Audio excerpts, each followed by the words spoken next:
Chapter 261. C-261 An Alternative System Task. What caught the eye was a stick-like figure with bloody and charred flesh, with no hands and feet, and no head. But the most terrifying thing was that even in this tragic situation, this mutilated body was growing. New flesh and blood. In just a few seconds, the flesh and blood all over the body squirmed crazily, and the hands and feet returned to their original state. Then the head grew back, and the restored face had an evil look, with a playful smile hanging on the corner of the mouth. This powerful undead vampire who was originally scarred recovered from his injuries at an incredible speed. This is the racial talent of the undead vampires, their super abnormal self-healing ability. With this characteristic, the undead vampires can occupy an important position in Juyu. The blood source world where they are located is also one of the best in the world. They have a notorious reputation and frighten all the races in the starry sky. Awesome, you are the strongest Xuanxian I have ever seen in my life. Shuitu looked sinister and sneered, but as long as you can't kill me, you are destined to be defeated by me. After saying that, the fleshy wings on his back flapped violently, shooting out bursts of bloody wind, intertwining and tearing apart the void. Damn it, Hong Chenny gritted her teeth and flapped Xian's wings to respond passively. Roar! Shuitu vibrated his wings and flew forward, the red light covering his hands bursting out, and its hardness was comparable to the best Immortal Lord level immortal weapon. His eyes were blood red, his mouth was open, and his fangs were sharp. Boom boom boom, a series of big explosions in the air were frightening. After passively dealing with dozens of moves, Hong Chenny turned sideways to avoid a vicious claw mark. But blood still spurted out from his shoulder, and there was a stinging sensation. Shuitu slowly brought his hand stained with Hong Chenny's blood to his mouth and licked it with his tongue, with a look of enjoyment on his face. I can't imagine how wonderful it would be if I could suck all the blood of a genius like you. Hong Chenny's forehead was dripping with cold sweat, and her eyes were full of solemnity. The Red Lotus Karmic Fire is currently his strongest method, but even so, it cannot kill this weirdo. What's more, the price of using Red Lotus Karmic Fire is very high. With his current physical condition, he will be at the end of his rope the second time he uses it. If it still can't be killed, there's no point. Shuitu smiled sinisterly and had the intention of killing Hong Chenny. A mere elementary level Xuanxian would have such strength. If allowed to continue to grow, he would definitely be a terrifying existence that would make our clan tremble. Fortunately, the opponent's cultivation level was at a disadvantage. If they were equally matched, he would definitely die from the Red Lotus Karma Fire attack just now. Misty Peak. Li Wuji was shocked. Master, that Birdman is so powerful, even senior brother Hong can't do anything to him. Even if he stood still and let him chop this kind of monster, he wouldn't be able to kill it even if he hacked it for 10 days and a half. Yi Junlin rubbed his chin with interest. It's interesting. Abnormal self-healing ability, is this the racial talent of the undead vampires? Sure enough, the world is full of wonders. But now, it was his turn to appear, otherwise no one would be able to deal with this blood-sucking monster. Ding, congratulations to the host for triggering a new mission to beat the undead vampire until he calls him daddy. After the mission is successful, the Sky Burial Coffin will be upgraded to the ultimate Immortal King level artifact. Close black lens bracket. In my mind, a playful system prompt sounded. Yi Junlin was stunned and said angrily, Tongzi, you like to work hard, right? Such a strong person can take the risk of almost death and forcefully break into the Kunlun world. There is definitely no need to say anything about his willpower. The most important thing is that the opponent has a terrifying regeneration ability. You can imagine how difficult it must be to beat this kind of monster until it is willing to call you daddy. Yi Junlin even thought that this was more difficult than killing Shuitu. Ding, where there's a will, there's a way. As long as you are willing to work hard, anyone can call you daddy one day. Close black lens bracket. The system is serious. Yi Junlin touched his nose and said, oh. Then call me. System. Tongzi, are you still there? Seeing that there was no response, Yi Junlin knew that this guy must be offline. Hey, I really can't help it.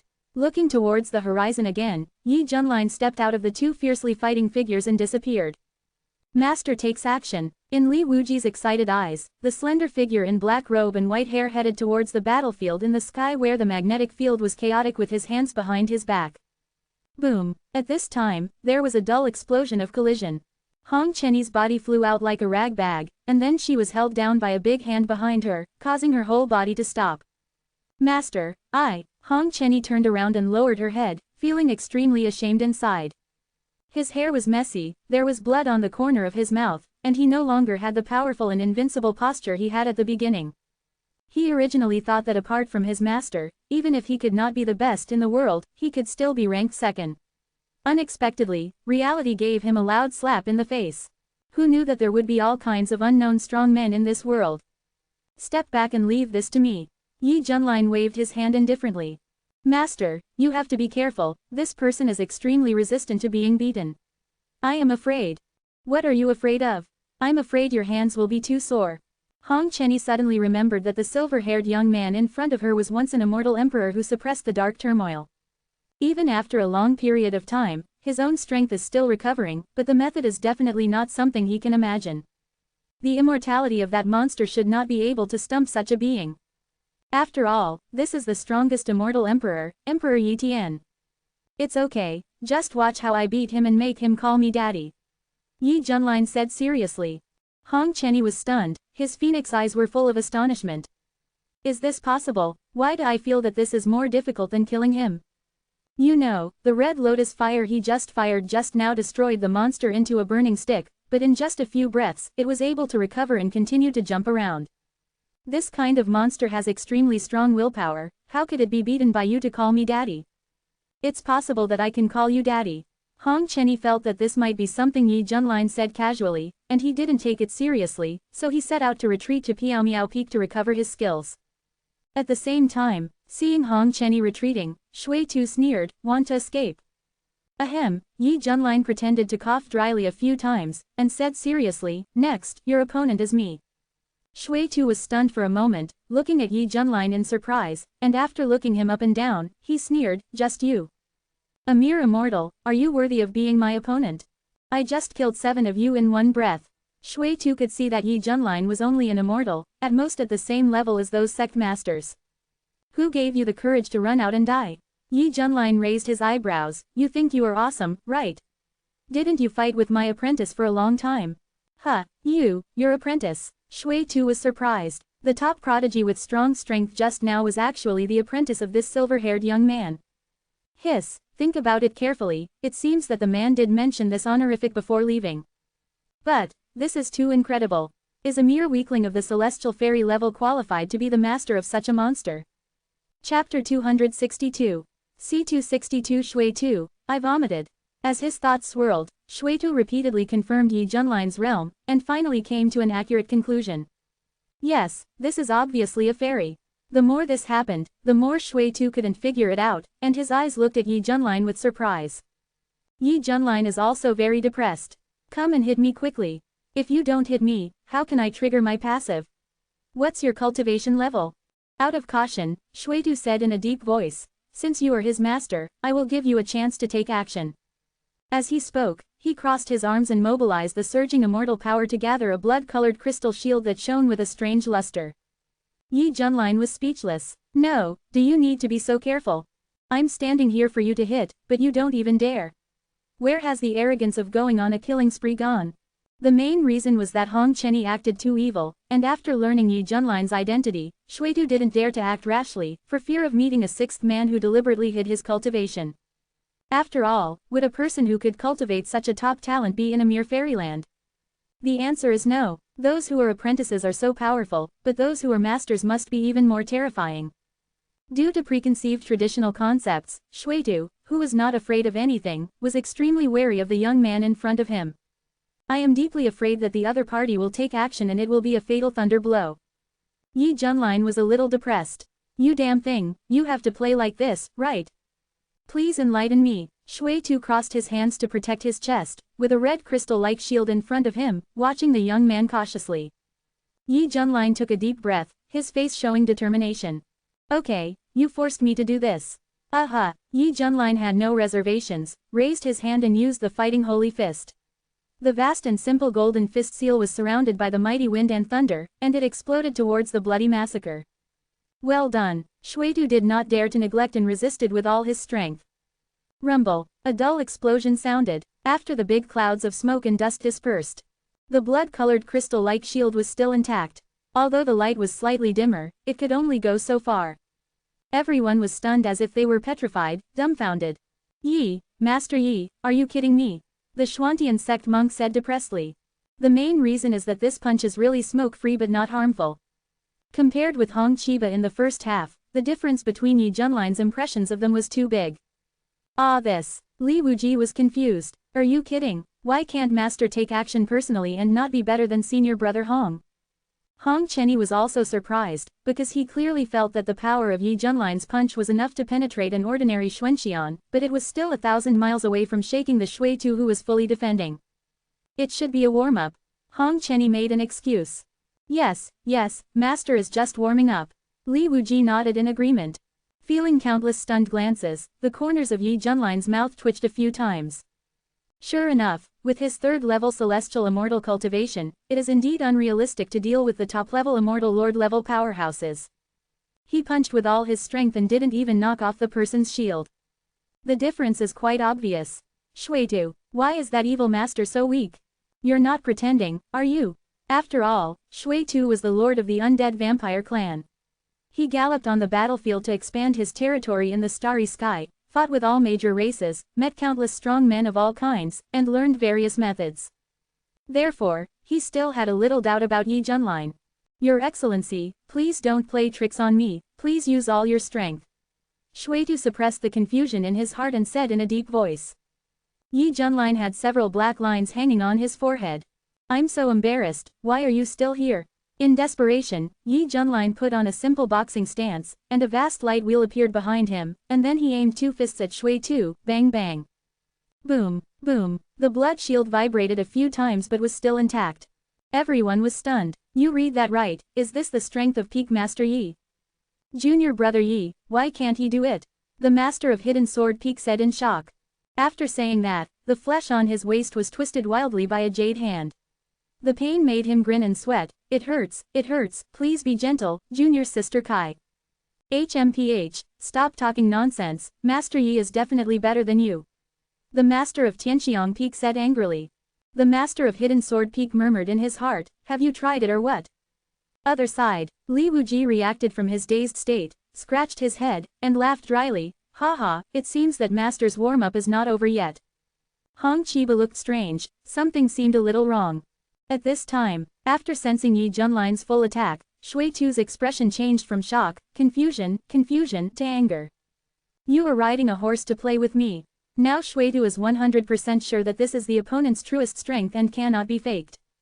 Shui Tu even thought of the possibility that this man was a bait deliberately thrown by Hong Chenyi, specifically to attract his firepower and prolong his escape time. I see, I was deceived by you. Shui Tu was furious, and his whole body erupted into bloody beams of light that shot straight into the sky. The boundless evil energy sent chills all over his body. He was actually deceived and frightened into this by a weakling like a fairy. Shame and humiliation.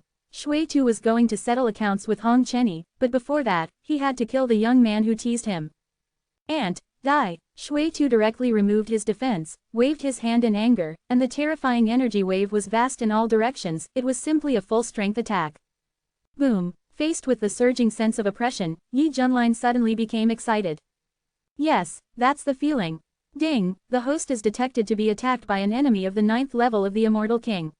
Now the passive effect of being stronger when facing a strong enemy is triggered, and the cultivation of the 1st level of the Immortal King is obtained. Closing square bracket. In the mind, a system prompt sound came. Boom boom boom. In the large energy vortex, Yi Junline's momentum suddenly rose rapidly, and his skin burst out with brilliant fairy light, just like a bright sun rising in the east, dispelling the darkness and illuminating the world. The aura of the Immortal King level spread out, and all the creatures in the entire eastern region felt it. They knelt down and worshipped in the direction of the source of the aura. At this moment, Yi Junline's eyes were shining, and there was a supreme momentum to suppress all living beings in his every move. The realm of the Immortal King, the king among the immortals. The leap in strength level is beyond doubt. What? This sudden change shocked Shui Tu. How could the little celestial being just now become an immortal king in the blink of an eye? Yi Junline felt the change in himself, with a playful smile on his lips, and raised his hand to slap Shui Tu easily, as if slapping a fly. Ah! A scream rang out. Shui Tu turned into a red comet, falling to the ground like a meteorite, shaking up a huge dust. In the broken pit, a pool of blood mud was slowly moving, revealing a face of extreme grief and anger. Shui Tu was so angry that his lips trembled, and he managed to utter a sentence after a long while. You old six. A powerful fairy king disguised himself as a celestial fairy just to make him attack actively and lower his guard. He had never seen such a shameless person. Chapter 263. C264. A gentleman can be killed but not humiliated. Above the vast sky, a handsome young man with a fairy light covering his body stood with his hands behind his back, his silver hair flying in disorder, each strand shining like jade, and all kinds of auspicious visions appeared around him, which further highlighted his unparalleled temperament. Boom! The powerful fairy king level pressure filled all directions, and all the birds and beasts trembled with fear in their eyes. At this time, Yi Junlin did nothing, just standing quietly in the air, showing the invincible momentum of the only one in the world. Seeing this scene, the cultivators of Xuantian's sect went from shock, excitement, to awe, and felt deeply guilty for the doubt that emerged in their hearts before. This is Yi Taishang. Shu Yunian was stunned at first, then smiled with his hands clasped. Haha, Master Yi is really humorous. It seems that he was joking with us just now. Didn't you see that? Master Yi did this on purpose. His purpose was to let the monster relax his vigilance and fall into his trap. Yes, I thought so too. As expected of Master Yi, he is full of details. The other peak masters discussed excitedly. Among them, the peak master of Kangjian Peak silently stepped back a few steps, looking as if he was ashamed to be associated with him. He secretly despised in his heart. It's all hindsight, making you seem to know junior brother Yi very well. Unlike me, I saw it early. Piao Miao Peak. Li Wuji breathed a sigh of relief, with a relieved smile on his face. I said that master was just warming up just now. With his unfathomable strength, how could he not be able to deal with that birdman? That's right. Quote, Hong Chenny nodded, the suspicion in his eyes was gone, replaced by admiration. At first, he really thought that Yi Junlin had lost too much power after fighting against the Thunder Tribulation, so he couldn't fight Shui Tu. If that was the case, it would be a big trouble. But fortunately, the turn of events overturned his guess. At this moment, feeling countless awe-inspiring eyes focused on him, Yi Junlin appeared calm and unmoved, but in fact he was very happy. The process is not important, the most important thing is the result. I was a celestial being the previous second, and I was an immortal king the next second. Realm or something, it's faster to get it by rubbing others. In the broken pit, the pool of blood mud was wriggling visibly, and the whole body exuded a tragic blood aura. Looking at the white-haired young man standing above the 9 heavens, Shui Tu felt indignant and aggrieved. In his life he had fought with countless powerful men from the starry sky, and had experienced all kinds of insidious and vicious means. He thought he was knowledgeable and experienced in combat. But he didn't expect that he would fall here. Who understands? The key to the immortal king pretending to be a celestial being is to pretend to be the same as the real one, without any flaws. Anyone would be confused. I just want to ask, how could there be such a shameless immortal king-level strongman? Is your behavior worthy of your status? Disgusting, too disgusting. For Yi Junlin's fishing trick, Shui Tu felt both regretful and angry for his mistake of biting the hook just now. He strongly condemned this unscrupulous behavior, and for the first time, he felt that the cultivators of Kunlun realm were extremely sinister. No wonder they were able to turn defeat into victory and cause heavy losses to the 9 Nether Alliance. Damn it, if you give me another chance, I will turn around and run away immediately, and never look back. Shui Tu said angrily. If it were any other top-level immortal king, he would have died after being slapped by an immortal king-level strongman, but fortunately he was an immortal blood clan member with extremely strong self-healing ability. But the question is, can he still escape unscathed after all this? Although he is a clone of the original body, he is also an extremely important existence. If an accident occurs here, it will also be a huge loss to the original body itself. So, out of the instinct of escaping, Shui Tu wanted to escape from this place of trouble as soon as possible. Boom! Just when he was about to take action, a terrifying attraction came from above his head. Not good. Shui Tu looked ugly, watching himself rise from the ground and fly uncontrollably into the sky. He knew that it was the despicable Lao Lu who was causing trouble. Tisk tisk, still want to escape? Quote, Yi Junlin's eyes showed strong interest. Looking at the blood mud that was wriggling wildly in the sky and almost regaining its human form, Yi Junlin couldn't help but sigh that the racial talent of the undead blood clan was really powerful. No wonder they can hold a high position in the Juyu camp. Your Excellency has just recovered for a short time, so you might as well let me go back to save the energy you worked hard to recover. Shui Tu shouted in shock and anger, with a sense of seeking peace in his words. In his opinion, Yi Junlin must be the legendary resurrectionist. No wonder he has such a fairy king level cultivation, so this time he admits defeat, but if you want to completely wipe him out, it may not be so easy.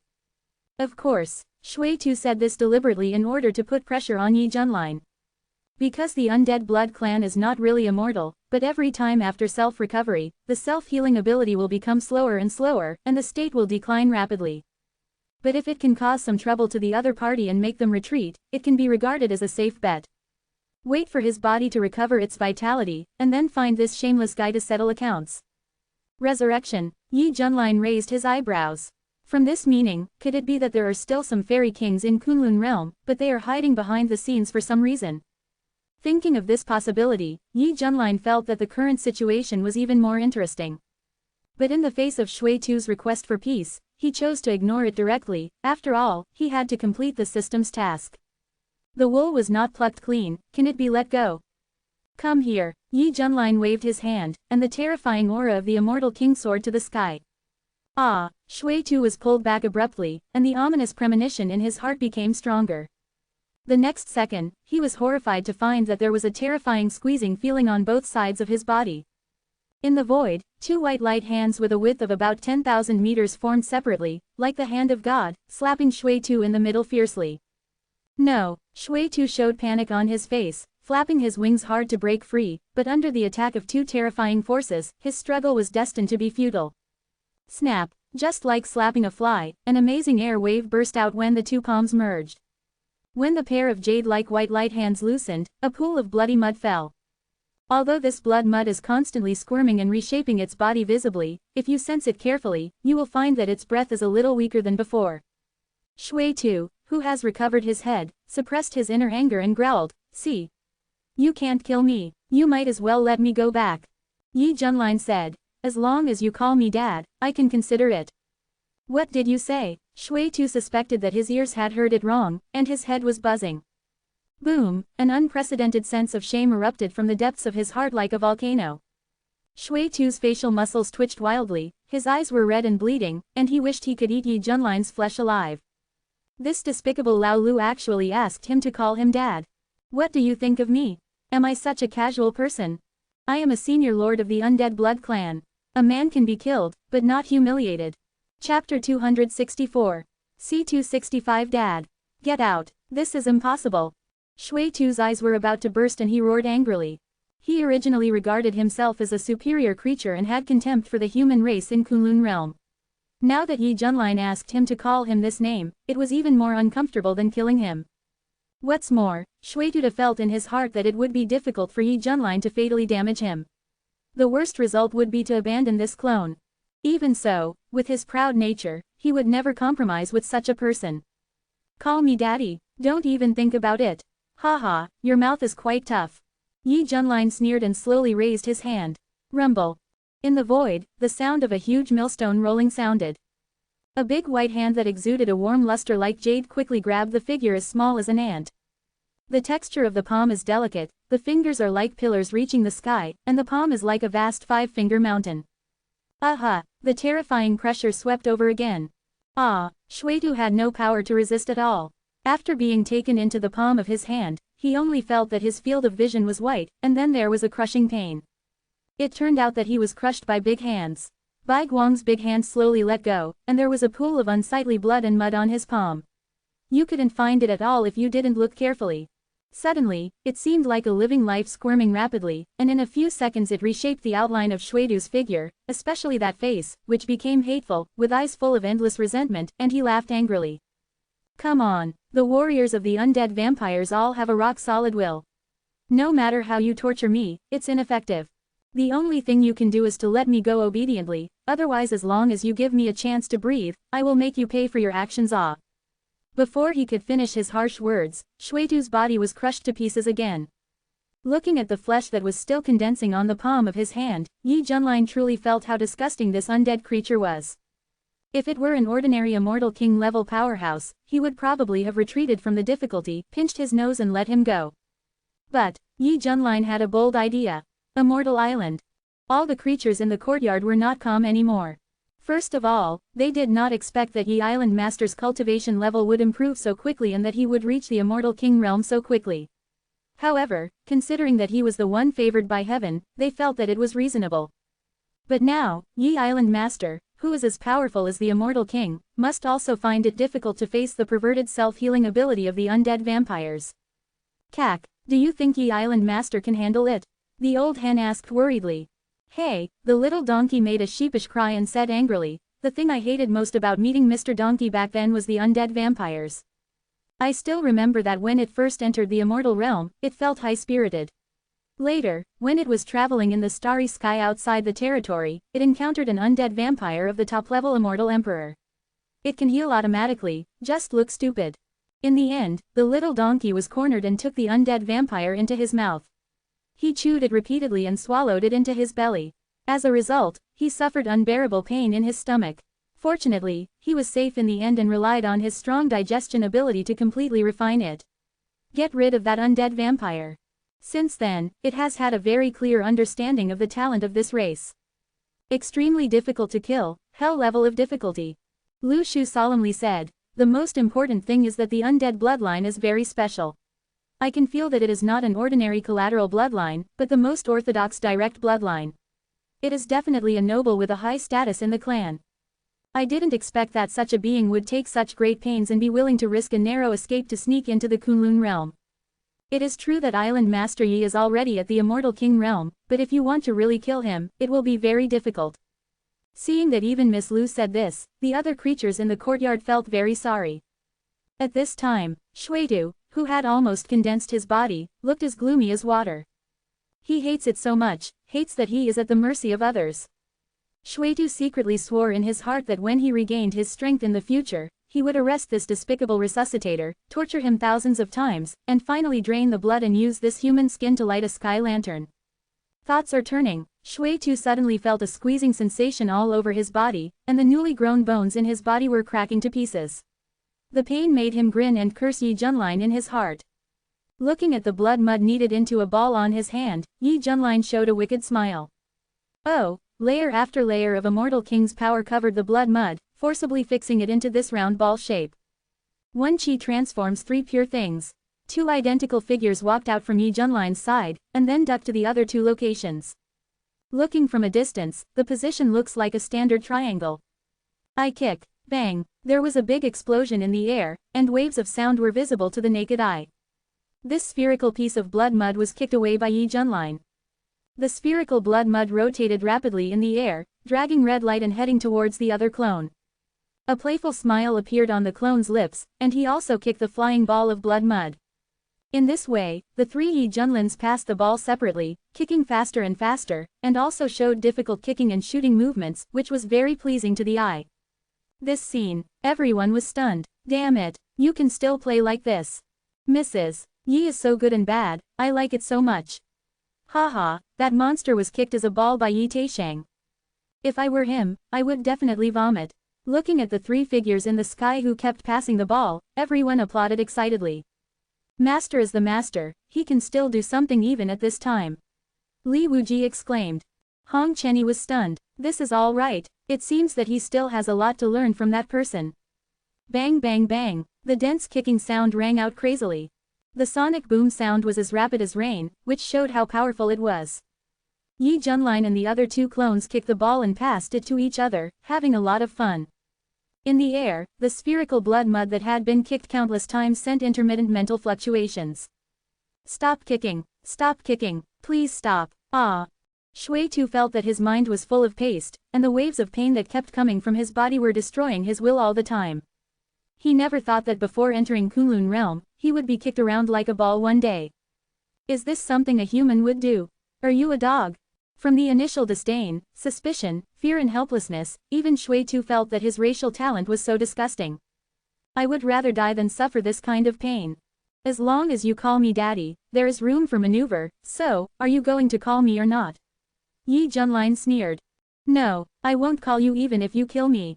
Shuitu's will was shaken a little, but on the issue of principle, he still held back. Die, I'll let you know that death is a luxury for you. Seeing that the other party was so stubborn, Yi Junlin began to laugh, just like a villain. Hearing this evil laughter, Shui Tu was frightened and shivered.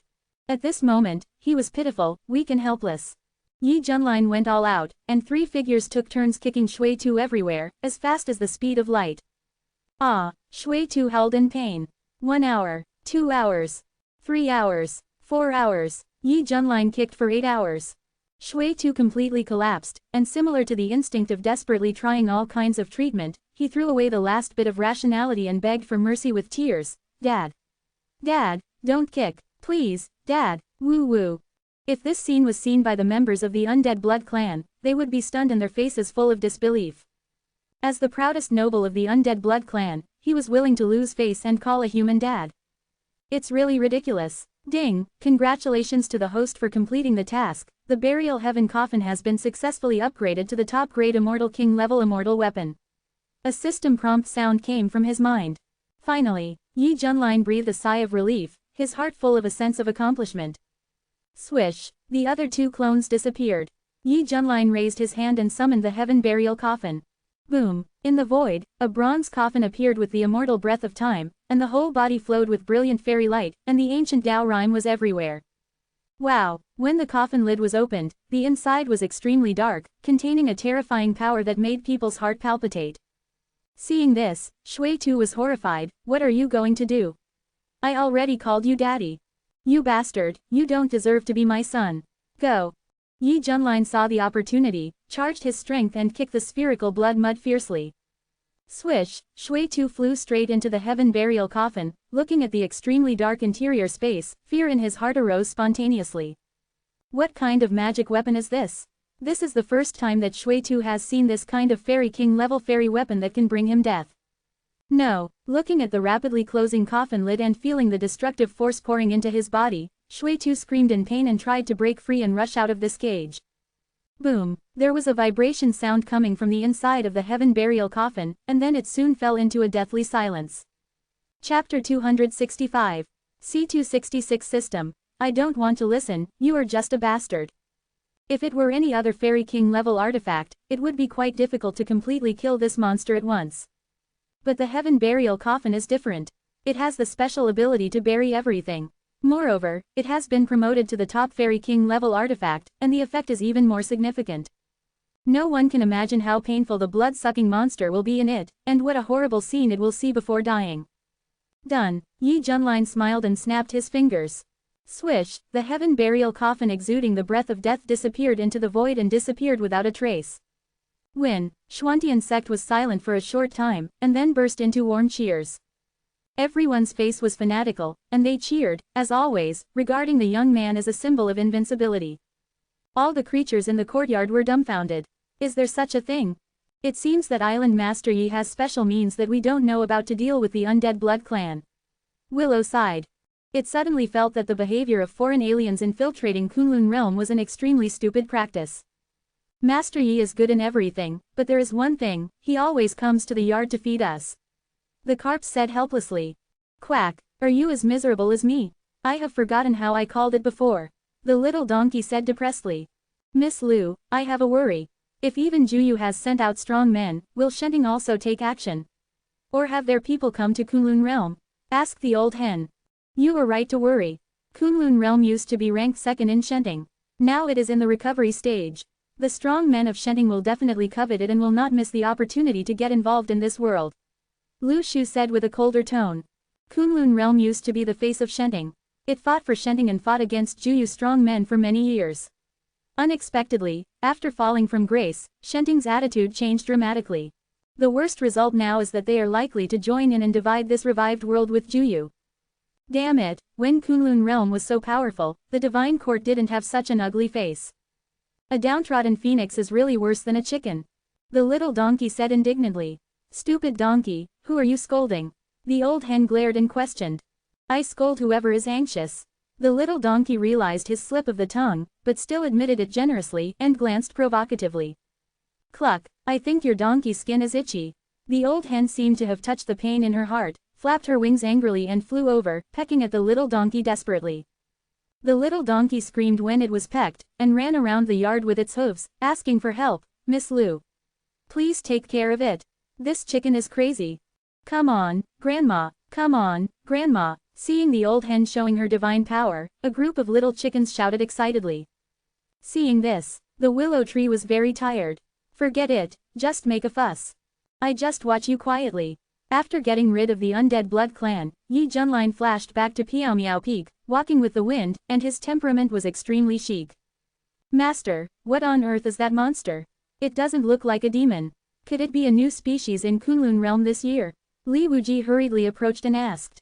What a new species? Yi Junlin said unhappily. This is called the Undead Blood Clan, from outside the domain. Undead Blood Clan? Li Wuji was shocked and said angrily. I understand, just like the previous Hades clan, they are all specially invading our world. Yi Junlin waved his hand. There is still a little difference between the two. The ancestors of the Hades clan are at least the founders of the Hades Abyss, while the Undead Blood Clan is a pure alien species. Compared to the Hades clan before, this Undead Blood Clan is so disgusting.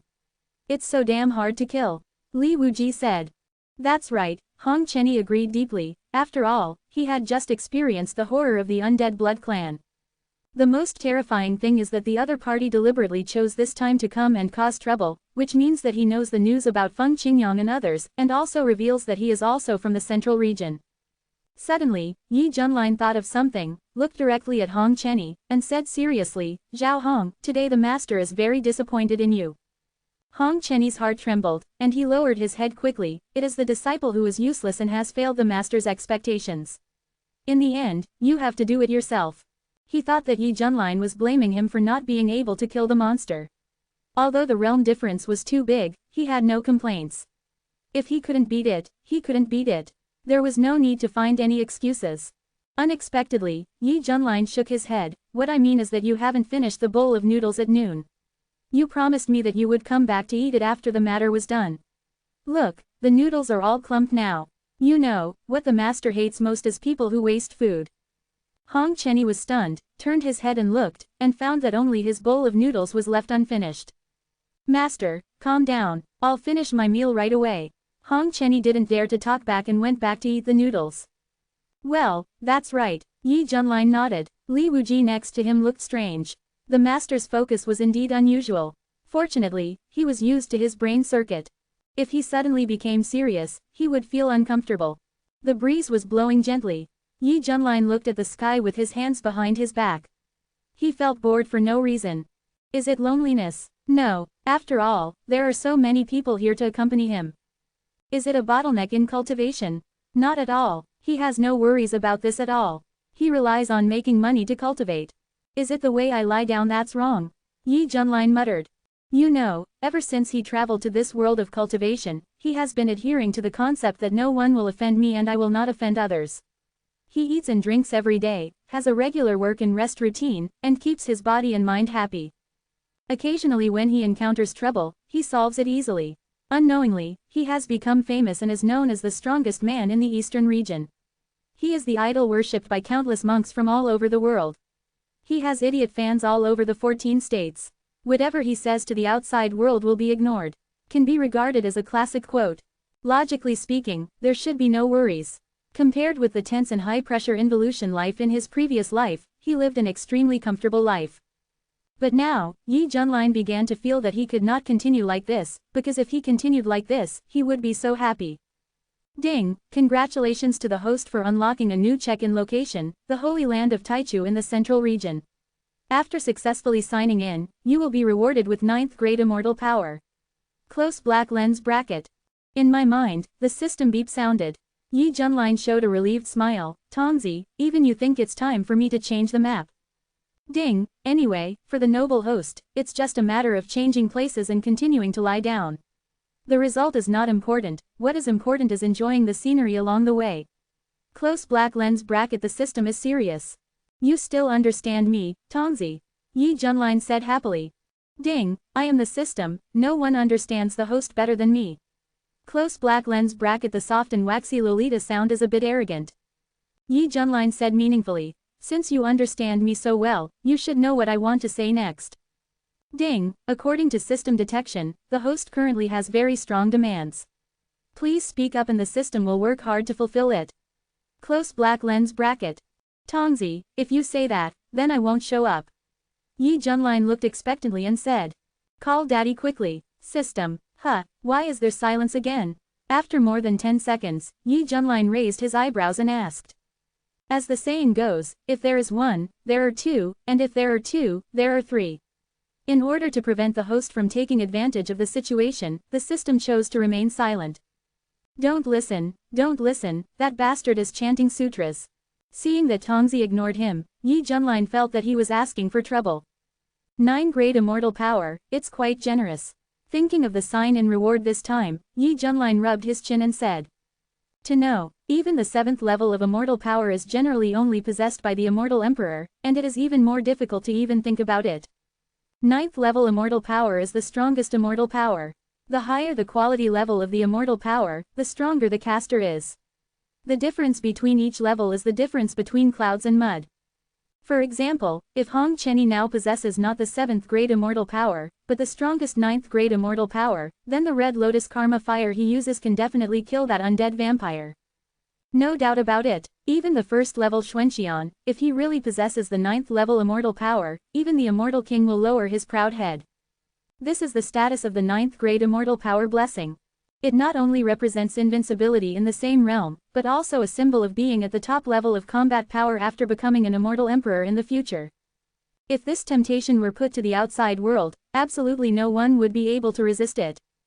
But now if he wants to obtain the legendary 9th grade immortal power, Yi Junlin only needs to go to the Taichu Holy Land in the central region to sign in. Chapter 266. C267A Heart-to-Heart Relationship. By the way, what is the origin of Taichu Holy Land? Yi Junlin suddenly thought, isn't there a big devil from the central region around him? This kind of question is just right for him.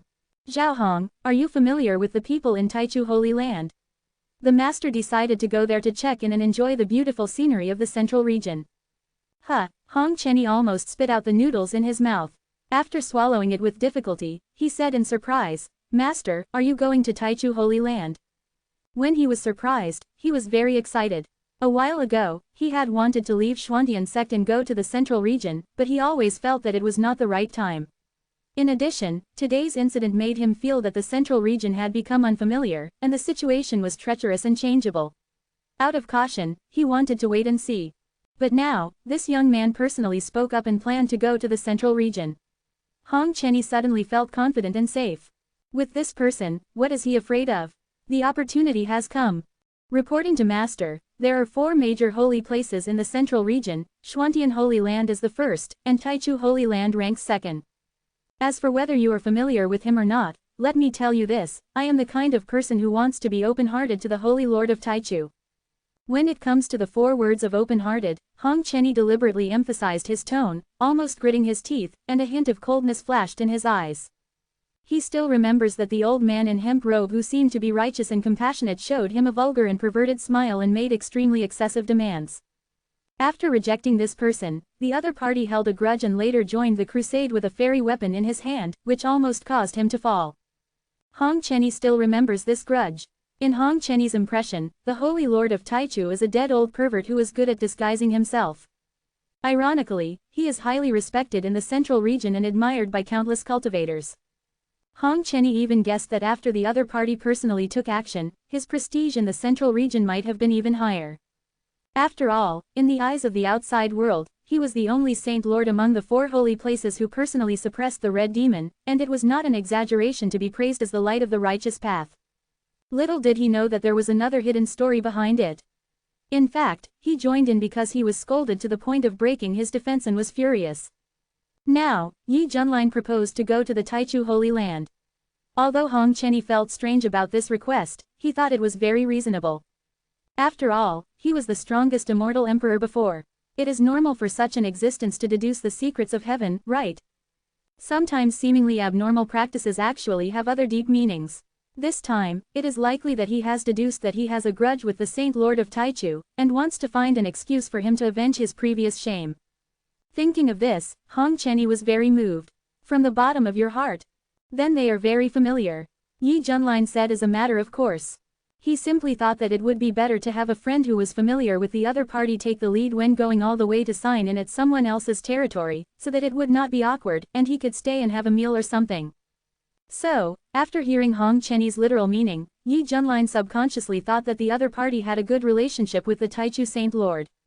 It was really rare. I didn't expect that his eldest disciple had such a relationship in the central region.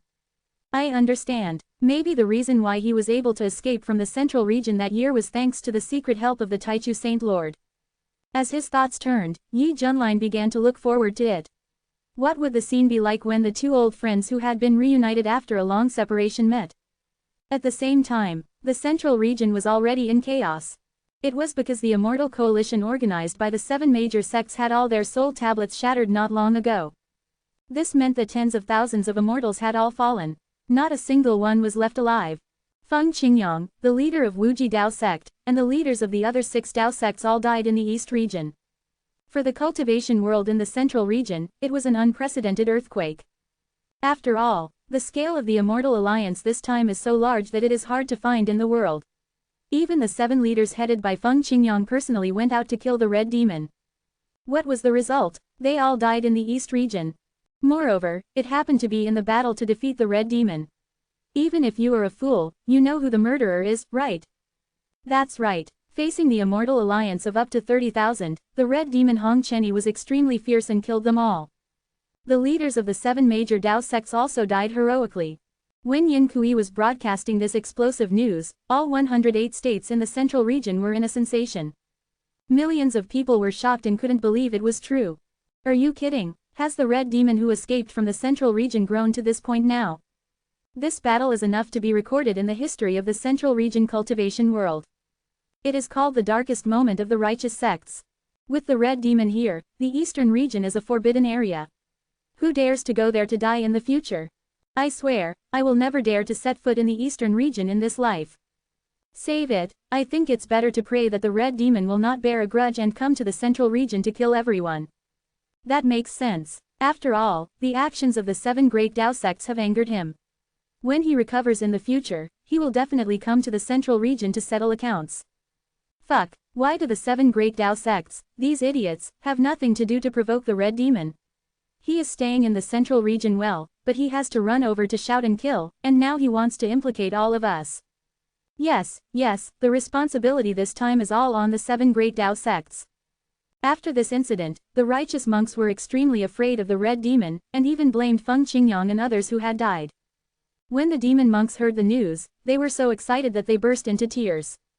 Red sect leader is invincible. His immortal power is boundless. The fire-worshipping demon sect will unify the central region for thousands of years. I want to be Red sect leader's dog. Woof woof woof. The demon sect is booming. The demon sect is booming. Many demon giants and newcomers cheered at this moment. In their minds, Hong Chenyi is the well-deserved leader of the demon sect. Unlike the 7 major sects who were gloomy and frightened. The Kangming sect, which used to be the last one, rose up directly and began to occupy the resources of the 7 major sects, developing like a gluttonous snake. Listening to the good news coming from the hall, Yi Wusheng, who was sitting on the throne, was happy and deeply grateful. His previous forbearance was for today. Hee, I let you guys usually unite to suppress me, don't blame me for pitting you all this time. As the saying goes, choice is more important than hard work, this is absolutely true. Yi Wusheng sighed. If he had followed suit at the beginning, the grass on his grave would be 2 meters high now. After all, if you take a wrong step, you will fall into the abyss and die thoroughly. These days, the one who laughs last is the real winner. From now on, the 8 great sects will be headed by my Kangming sect, ha ha ha ha ha ha ha. Yi Wusheng raised his head and laughed wildly, and the laughter sounded very devilish. The elders looked at each other, but after all, it was a happy day, so they had to agree that the sect master was wise and powerful. Xuantian Holy Land. Xuantian Holy Lord Zhang Tianming was shocked, all dead. He didn't expect that the strength of the Red Demon was so terrifying. It was beyond his expectation. It seems that this person has cultivated to the realm of Xuanxian. It's really the case that the waves behind push the waves ahead. Fortunately, my Xuantian Holy Land has that ancient existence in charge. Even if he makes a comeback in the future, I don't need to be afraid of him. Zhang Tianming thought of something, and his heart quickly calmed down. His face was full of complacency, and he looked fearless. The water in the central region is very deep now. Compared with the situation back then, it is completely different. Therefore, although Zhang Tianming was shocked by the Red Demon's record, he quickly regained his composure, because in his eyes, Xuanxian could not play a leading role in the situation. At most, it is the ceiling of the central region. The Taichu Holy Land, a hidden underground palace. The disgusting giant blood pool was surging, erupting with an extremely terrifying and furious breath. Blood, Lord Shui Tu, the Taichu Holy Lord's scalp was numb, and he was very puzzled. From the outside, the immortal coalition of the 7 major sects was killed by the Red Demon, but only the Holy Lord of Taichu knew that it must have been sucked dry by the opponent's clones. At this time, in the subconscious of the Holy Lord of Taichu, the immortal coalition and the Red Demon would definitely disappear, and even the neighboring East region might become a dead zone. After all, no matter how small a mosquito is, it is still meat. This guy's clone might have slaughtered all the creatures in the entire East region. However, why is there such a fierce emotional fluctuation now? While the Holy Lord of Taichu felt depressed, he could only attribute this abnormal behavior to the factor of too big appetite. Anyway, he didn't think about the destruction of the clone. You know, that is a top-level immortal king, plus the terrifying self-healing ability. Even if the immortal king came, he would have to fight for a long time, and finally let go with a pinch of nose. So, there is no possibility of an accident. Seeing the pale body slowly emerging from the blood pool, the thin face looked extremely ugly. The Taichu Saint Lord was frightened and said with a forced smile, "Master Shui Tu, calm down. After all, you are sure to make money this time. I envy you so much." Hearing this, Shui Tu became even more angry, and his eyes burst out with 2 beams of murderous aura. "Envy? I envy your mother's head. Are you envious of me being kicked like a ball, or envy me calling someone dad?" Hee. Shui Tu stretched out his hand with an angry smile, and a bloody big hand condensed in an instant, firmly grasping the Taichu Saint Lord. "Taichu Saint Lord, are you sick? Can't tell good from bad? If so, I suggest you read more, Emotional Intelligence." Feeling the horrible pressure all around him, the face of the Holy Lord of Taichu turned the color of liver, cold sweat broke out on his forehead, and he said with a stiff smile, "Master Shui Tu, am I wrong?" "Yes, absolutely right. That's why I want to reward you." Shui Tu's eyes were full of ferocity, and he directly treated this old pervert as a soft persimmon to squeeze, just to vent his anger. The next second, the bloody big hand suddenly exerted force. The Holy Lord of Taichu was terrified, and before he could scream, his whole body exploded into a ball of blood mist. $window. _Taboola equals window. _Taboola. Push mode. Thumbs feed 01. Container. Taboola below article feed. Placement. Below article feed. Target _type. Mix. Chapter 267. C268. Is there such a good thing? After a while, the Holy Lord of Taichu, who was crushed into a blood mist, slowly recovered as before, but his face was much paler and very weak, and he looked frightened. It hurts too much. The Holy Lord of Taichu really doesn't want to experience the pain of having his body crushed in an instant again. Looking at the thin man with a fierce face in front of him, he felt very aggrieved, hateful and afraid at the same time. "How does it taste?" Shui Tu sneered. Just now, the other party relied on the characteristics of the undead blood clan to recover from the brink of death, which was completely within his expectations. Of course, the most important thing is that he didn't really want to kill this old thing, he just wanted to vent his anger. Hearing this, the Holy Lord Taichu showed an ugly smile on his face, not daring to show any dissatisfaction, and said humbly, "Master Shui Tu, I know you are joking with me." HMPH. Shui Tu snorted coldly, the sound was like thunder, shaking the Holy Lord Taichu's heart as if it was hit by a heavy hammer. "You old bastard, do you know that the information you revealed is wrong? My most important clone fell in that damn place." "What?" Hearing this, the Holy Lord Taichu was shocked, his eyes were bigger than copper bells, and his pupils were trembling. He couldn't believe that this clone was killed in the East region. That was a top-level immortal king. Looking at the East region, who has such a great ability? Could it be? The Lord of the Beginning thought of the familiar figure, swallowed his saliva, and said with difficulty, "Yes, it was the Red Demon who did it." He never expected that the big devil who was suppressed by him with the immortal weapon back then could grow to this point now. Even the undead blood clan of that level can be killed. "Is this reasonable?" Shui Tu said coldly. "The Red Demon you mentioned is the guy in red clothes, right?" Yes, that's him." The Lord of the Beginning nodded like a chicken pecking at rice, and then asked carefully, "May I ask if your clone was defeated by him?" "What a joke, this person is not so capable." Shui Tu sneered. Then, who did it? The Lord of the Beginning was stunned for a moment. In the neighboring East region, there is actually a person who is stronger than the Red Demon. This is really beyond his cognition. Shui Tu's eyes kept changing, and he recalled the silver-haired young man in his mind. He said in an embarrassed voice, "He claims to be the master of Kai Mo, and he is an immortal king." Hiss. The Holy Lord of Taichu took a deep breath, with deep fear in his eyes. He thought he was the only one who had a big leg, but he didn't expect that his former enemy also got lucky. This is not good news. Shui, Lord Shui Tu, I am wronged, I really didn't know about this.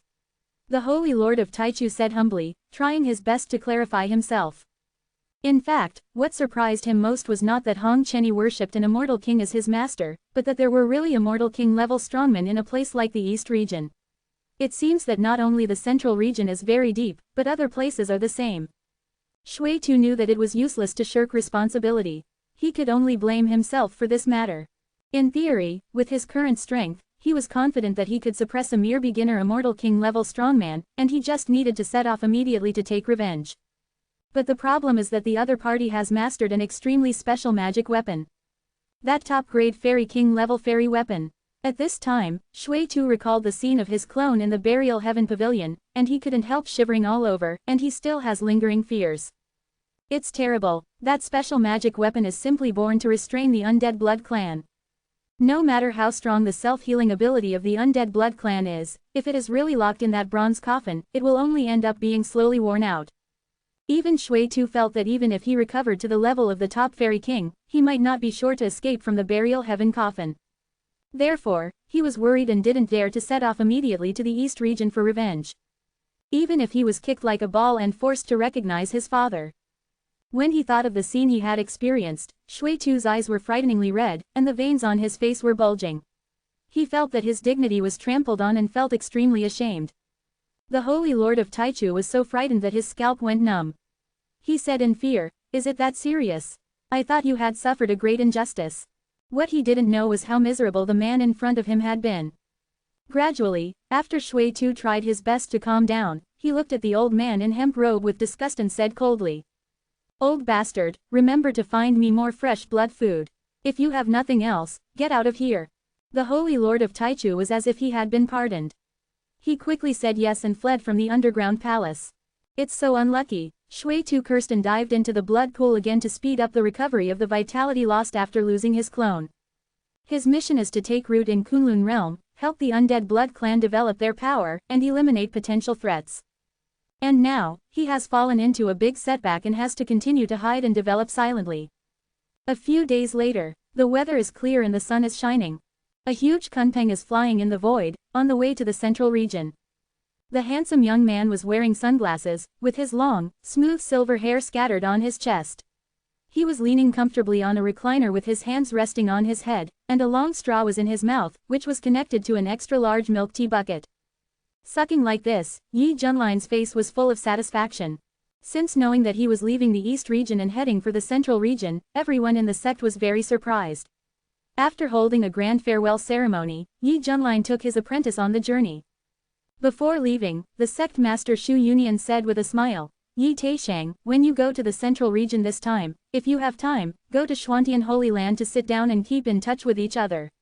After all, the relationship between the two families is there." Yi Junline did not refuse. Anyway, it was a matter of convenience for him to go and see Lu Qingming, who had visited Xuantian sect before. Presumably, the other party should have a very comfortable life after returning. "Master, the black pearls in it are almost finished. Shu will give you some more." Bai Xiaoxi, who was wearing a pink skirt, ran over and whispered. Yi Junline still held the straw in his mouth and made a sound of, to indicate his agreement. Soon, Bai Xiaoxi ran over excitedly, holding a full hand of black pearls, each of which was plump and chewy, and contained rich spiritual energy, and then poured them into the extra-large milk tea bucket. Swish, swish, swish. The surrounding scenery was changing rapidly, which was enough to show how fast Kunpeng was. Even if it was in the realm of celestial immortals, when it came to flying speed, even ordinary immortals would be inferior. A few minutes later, Yi Junline burped, waved his hand to move the milk tea bucket away, and shouted to the front, "Zhao Hong, where are we?" With the eldest disciple guiding the direction in front, Yi Junline was still quite relieved. Hong Chenny turned around and bowed respectfully, saying, "Master, we will reach the territory of the central region in a while, and judging from this direction, we will surely reach Fengmingzhou." Li Wuji looked longing and could not contain his excitement. "Central region, that's the central region. I didn't expect that I could come to the central region in this life." The central region, located in the center of Kunlun realm, has always had the best resources for cultivating immortals in a huge population. There are many strong people there, and it is a real big stage. As the saying goes, the central region is Kunlun, and Kunlun is the central region. The words of the older generation are not just talk. Seeing this, Hong Chenny folded his arms and raised his chin, with a somewhat complacent tone, "Country bumpkin, I will take you to see the world later." Tisk. Li Wuji curled his lips, "What are you so proud of?" Hong Chenny looked into the distance, her beautiful face showing a hint of pride. "Fengmingzhou, there is a very special ancient country. When I was the leader of the fire demon cult, almost all the people in the country were my followers. I don't know how it is now." Hearing this, Li Wuji's face was even more contemptuous. "Tisk tisk, you are bragging without thinking, right?" Hong Chenny ignored Li Wuji's doubts and continued to recall. "That special ancient country, I remember it was dominated by women, and the number of men was extremely rare. Women often fought for the right to choose a mate, just to experience the joy of love with the men they liked."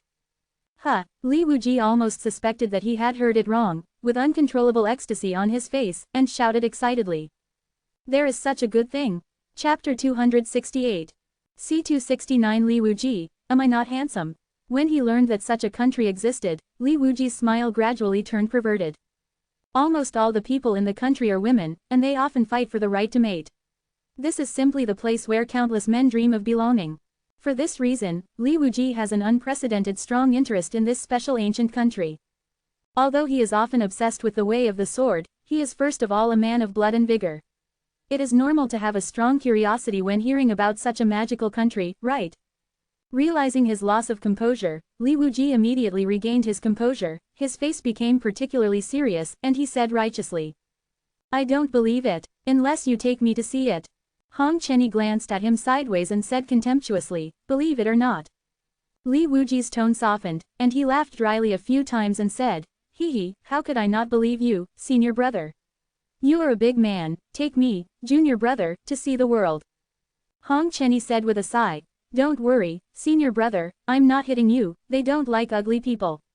Hearing this, Li Wuji was stunned. The next second, he pointed at himself with a look of doubt on his face. "Am I ugly?" Hong Chenny nodded with pity. "Nonsense." Li Wuji was like a cat whose tail was stepped on, and his fur instantly exploded. He pointed at Hong Chenny with a trembling finger, and said angrily, "You boy, don't mess with my Dao heart." He was quite confident at first, but after hearing this, he began to doubt whether he was really ugly. "I am just reminding you kindly. If you don't appreciate it and insist on going to that country to find a sense of existence, I am afraid that you will be hit so hard that you will doubt your life." Hong Chenny said meaningfully. "Impossible, absolutely impossible." Li Wuji seemed to be eager to find a sense of identity. After looking around, he flashed to a dark-skinned boy with a pot-covered head, grabbed his shoulders with both hands, and shook him excitedly, saying, "Fourth junior brother, you are more honest. Tell me, am I handsome, senior brother?" The great Mushroom King was obviously frightened. He stared at the middle-aged man in front of him with a hat, tiger eyes, and fierce eyes. He swallowed saliva with difficulty and trembled. I don't know." "What do you mean? Is this question difficult to answer? Tell me quickly." Li Wuji was anxious. He shook the boy with a pot-covered head with both hands and shouted excitedly. Poor great Mushroom King, he just passed by quietly, and suffered such an unexpected disaster. At this time, he was constantly shaken, and he had the urge to vomit. In addition, he was originally timid by nature, and was questioned crazily.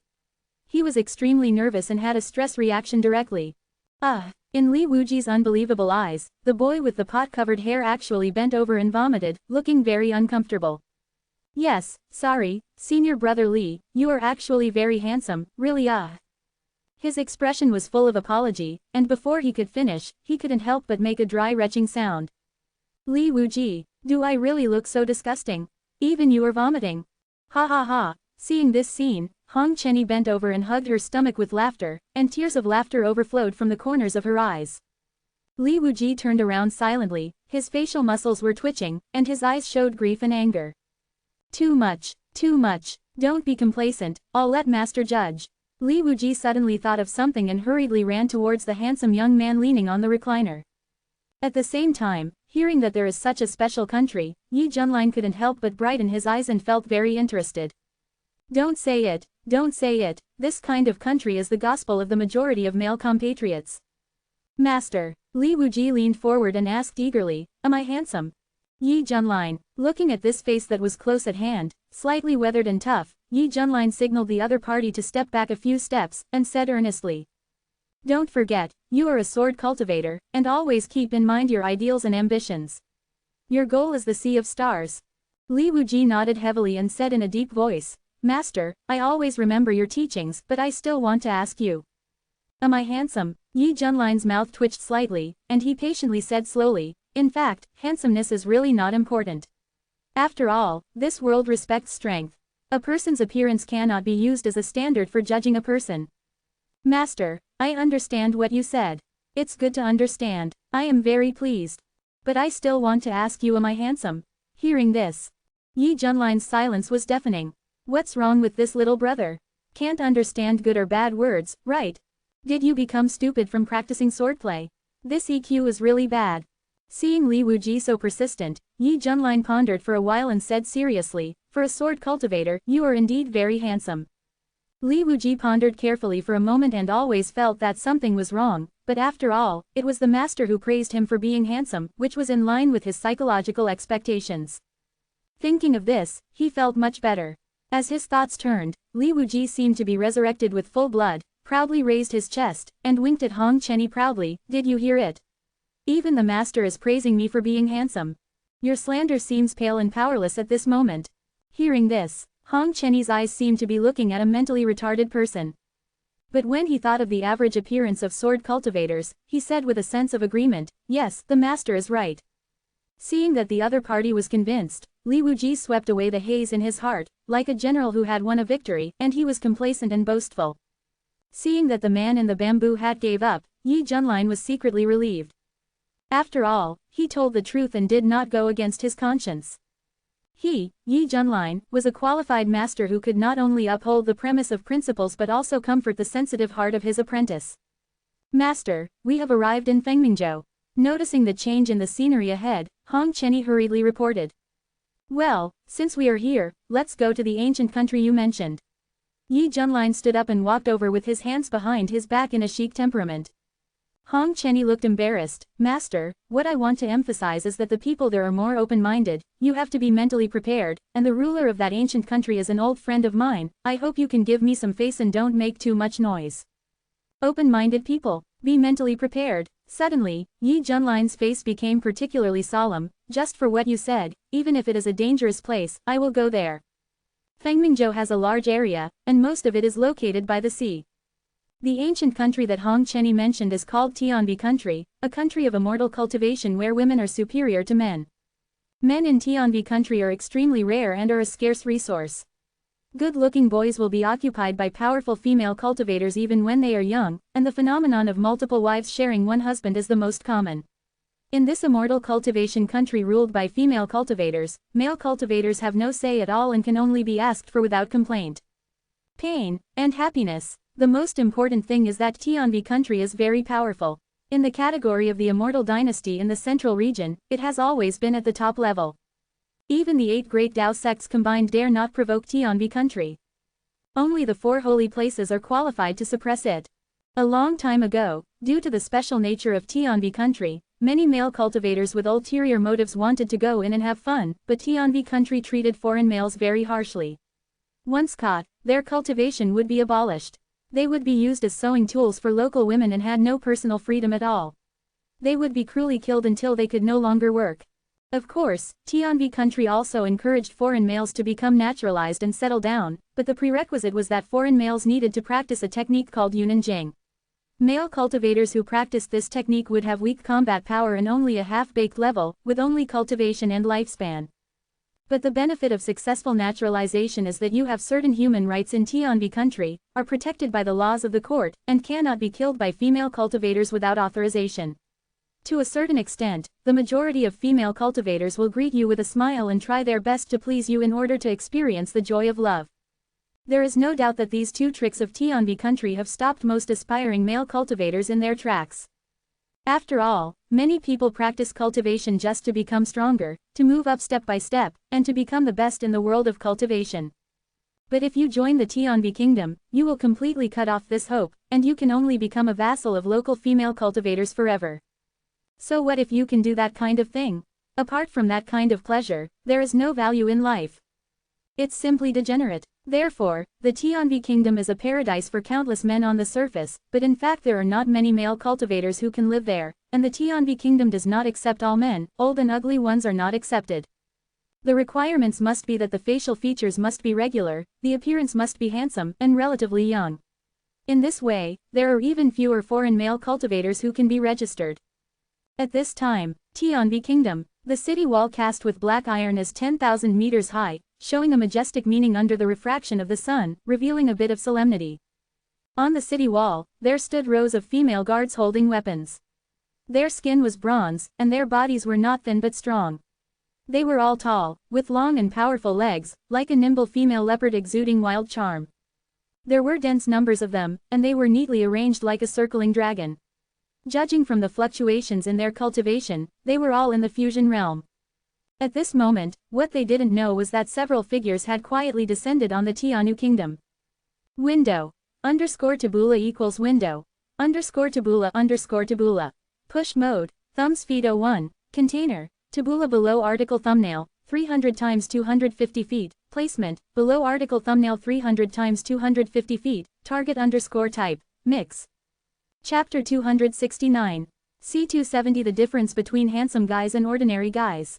After all, the cultivation level gap between the two sides is too big, and there is Yi Junline, an immortal king level existence. Let alone crossing the border guards and entering the country, what if they directly invade the palace? It's just that the purpose of Yi Junline's trip is mainly to appreciate the customs of Tianbi kingdom and see the local folk customs, so he is not in a hurry to visit other people's palaces. Luoyang County. Green mountains and green waters, beautiful environment. On the bank of a lake somewhere, several figures slowly came from the other side of the mountain. Zhaohong, according to what you said, the female kingdom recruits very few foreign male monks today, but the advantage is the openness of the people. Logically speaking, there should be a large number of male babies born every year. Why are there still so few males in the country after so many years? Yi Junline muttered. To sum up, it is difficult to obtain household registration, and you will end up miserable if you are caught, but you can't bear to have more children, right? As long as the sowing efficiency is high, won't the number of baby boys increase? Could it be that those men died young because they worked too hard? Hong Chenny said seriously, Master, you don't know something. The reason why the women of the Heavenly Lady country are so powerful is because they practice a Heavenly Lady technique promulgated by the royal family. This technique is exclusive to women and can make women. The speed of practice is accelerated, and the natural combat power is strong. But there is an obvious problem, that is, the babies born to women with this kind of physique are most likely to be female babies. As time goes by, the number of women will be far greater than that of men. I see. Yi Junline nodded, having a clearer understanding of the structure of this special ancient country. It seems that the first-generation leader of the Heavenly Lady Kingdom was a female cultivator with amazing talents and great ideas. Sure enough, the Central Territory is a big place, and this will be a great experience. Li Wuji pretended to cough a few times and said seriously, by the way, where are we going now? He can't wait to experience the way countless girls look at him with their shining eyes. After all, there are very few men here, and handsome men like him are definitely in short supply. Hong Chenny glanced at him and said angrily, what's the rush? I remember there was a place ahead where there was a special treasure ship leading to the imperial capital. That is the most prosperous area of Tianu Kingdom. I'm not in a hurry. Which of your eyes saw that I was in a hurry? It's really baffling, Li Wuji said shamelessly, trying his best to hide his little thoughts. Soon, what caught his eye were some women waiting for the boat on the lakeside. They were all young and beautiful, revealing their delicate and smooth snow-white skin. The national style of Tianbi is open, and women are inferior to men. Therefore, even common women have particularly bold dressing styles and do not shy away from worldly perspectives. There are even many women with bold personalities who dare to walk up and down the street wearing underwear. Just wait for the boat here. Hong Chenny said. I don't know when a half-silver mask appeared on his face.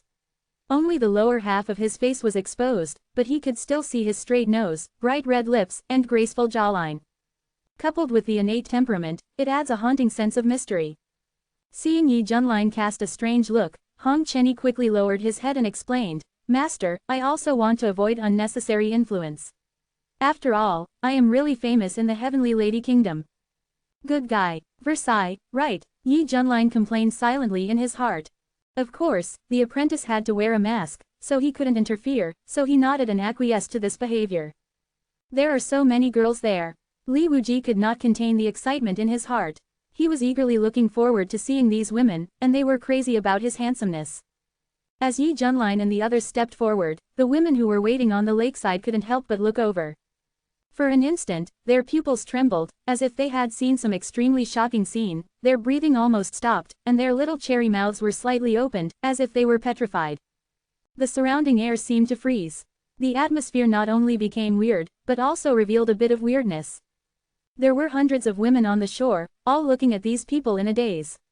To be precise, their eyes were all focused on the man wearing a black robe embroidered with gold, with long silver hair as smooth as moonlight, and a handsome face.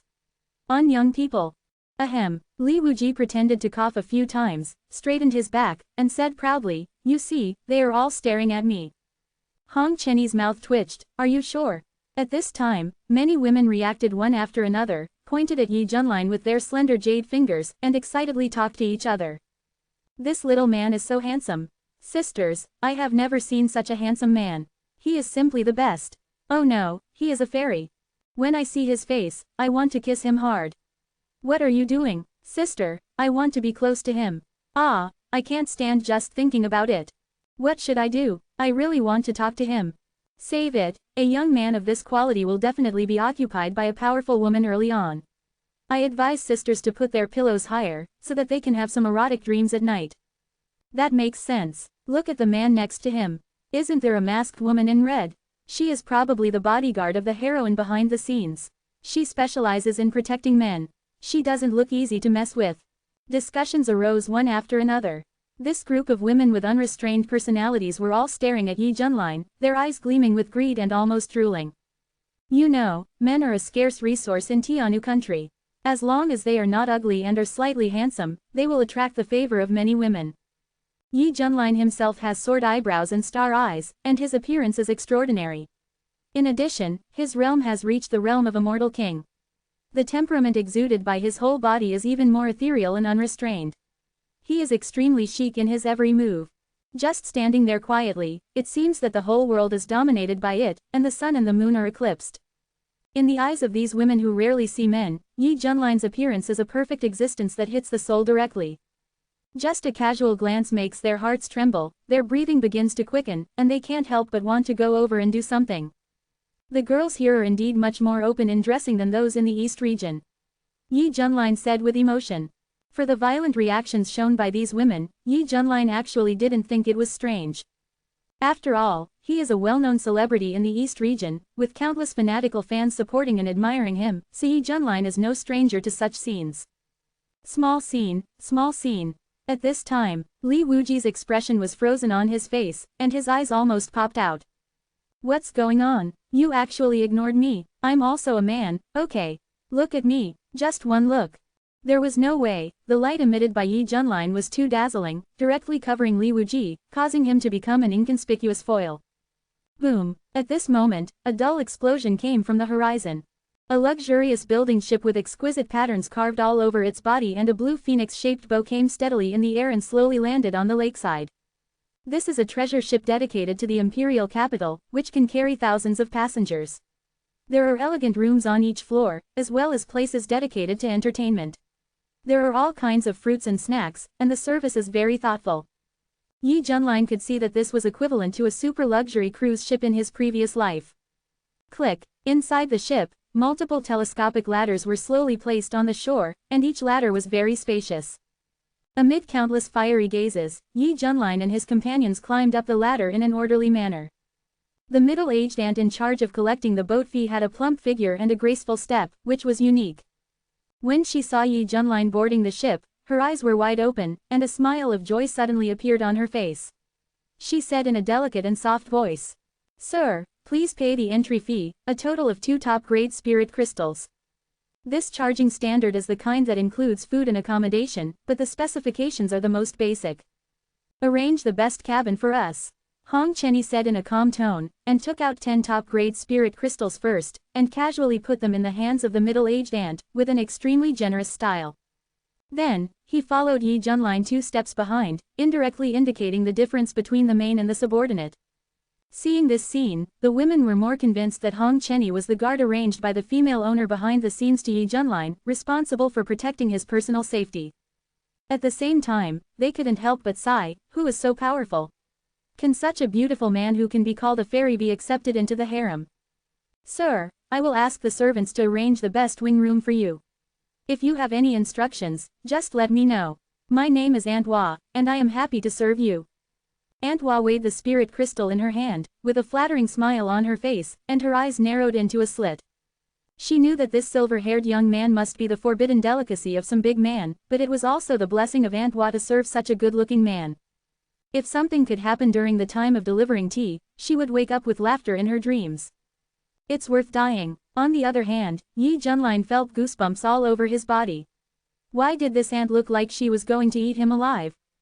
Cough. Seeing Aunt Hua's attentiveness, Li Wuji coughed a few times and deliberately slowed down beside her, straightened his chest, and tightened his biceps, as if to show his masculine charm. Aunt Hua was stunned, looking up and down at the man in the bamboo hat, and said in an impatient tone, "What's wrong?" Li Wuji felt something was wrong, and quickly took off his bamboo hat and pointed at himself, "I'm a man." "Oh, I see." Aunt Hua's attitude was very cold, even a little disgusted. If it were before, she would not behave like this, but it was mainly because after seeing Yi Junline, her expectations were full, and the appearance of a man of Li Wuji's level made her feel a huge gap, so she looked like this. After all, Li Wuji, who is tall and strong, and has a rough appearance, is not ugly at most in the aesthetic trend of Tianbi country, but he has nothing to do with the word handsome. At best, he is used as the simplest sewing tool. And Yi Junline, who makes countless women in Tianbi country feel pity, want to protect him with all their strength, and take the initiative to rush to squeeze him madly. As the saying goes, there is no harm without comparison. After seeing Aunt Hua's attitude, Li Wuji silently put on his hat and deliberately pressed it down to cover his embarrassed face. He muttered in his heart, "It shouldn't be, is she pretending?" $window. _Taboola equals window. _Taboola. Push mode. Thumbs feed 01. Container. Taboola below article feed. Placement. Below article feed. Target _type. Mix. Chapter 270. C271 Confident men are the most handsome. Walking into the interior of the ship, the decoration inside is very luxurious. As soon as I entered, noisy female voices came. What caught my eye were many women with slim figures and bold dressing styles walking around. They basically had the same characteristics, except that they showed their smooth shoulders, wore skirts slit to the waist, and walked gracefully, and their slender and white legs were particularly dazzling. The well-developed women trembled when they walked. If this scene was placed in a place other than the kingdom of heavenly women, people who didn't know would think they had entered a place of custom. Of course, there were a few men here, but they were all of low status, following the women like servants, step by step, and the women they followed were all arrogant, which was enough to show their identity and status. Occasionally, there would be some women around, casting envious eyes. It's great to have a man to accompany you. After all, men are a scarce resource in Tianu country. If someone can get a few young men to follow him, it is definitely a symbol of his own strength. Look, that young man is so handsome. At this time, some women noticed Yi Junline and exclaimed in disbelief. Then, like a chain reaction, countless women present cast their eyes, their pupils suddenly contracted, and their pretty faces were full of shock. Oh my god, this boy is really good looking. I really want to go up and ask for the contact information, and then send a letter by flying sword, and fall in love with him over time. Wake up, this man must be taken. Don't act rashly, for fear of angering the mistress behind him. Oh, I am obsessed, this damn world. It's really hard to find a handsome guy. Sisters, don't lose heart, we can quench our thirst with men. Obviously, the focus of the whole audience is on Yi Junline, and the topic has shifted to him. They speculated about his origins and which big shot took him into the harem. In the context of Tianvi country where women are superior to men and the number of men is scarce, the woman who can possess such a fairy-like product must be very powerful and extremely powerful. This is the subconscious thought of the women. Because in China, there is no such thing as a man who can be alone. Those who are slightly good-looking have been taken early, let alone the handsome silver-haired young man in front of him. Soon, as word of mouth spread, women on every floor rushed out, and all the corridors were filled with girls who came to see the handsome guy. They looked at Yi Junlin below with incredible expressions, shocked by his heavenly appearance. The exaggerated scene made my scalp tingle just thinking about it, just like watching monkeys in the zoo. Fortunately, Yi Junlin had seen big scenes before, and he was still able to remain calm. He looked around and couldn't help sighing. Sometimes being too handsome is also a kind of trouble. Hearing this, Hong Chenyi's mouth twitched slightly, and he squeezed out a stiff smile and said, "Master, you are right. From now on, call me Master Yi." Yi Junlin waved his hand.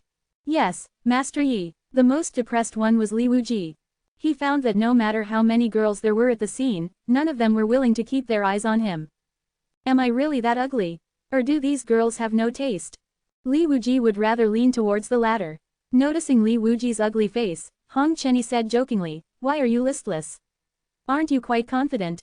Is it your business?" Li Wuji said stiffly, "I have told you long ago that you don't conform to the aesthetics of Tianu country, but you insisted on having too high expectations. Now you are ignored. It must be unpleasant," Hong Chenyi said. "That's because they are superficial. They don't know how to appreciate." Li Wuji glared at him and said stubbornly. Hong Chenyi was too lazy to argue with him. Anyway, facts speak louder than words. Seeing that Yi Junlin caused such a big commotion, some men present showed jealous expressions, thinking that the limelight had been stolen. "Young master, please come this way."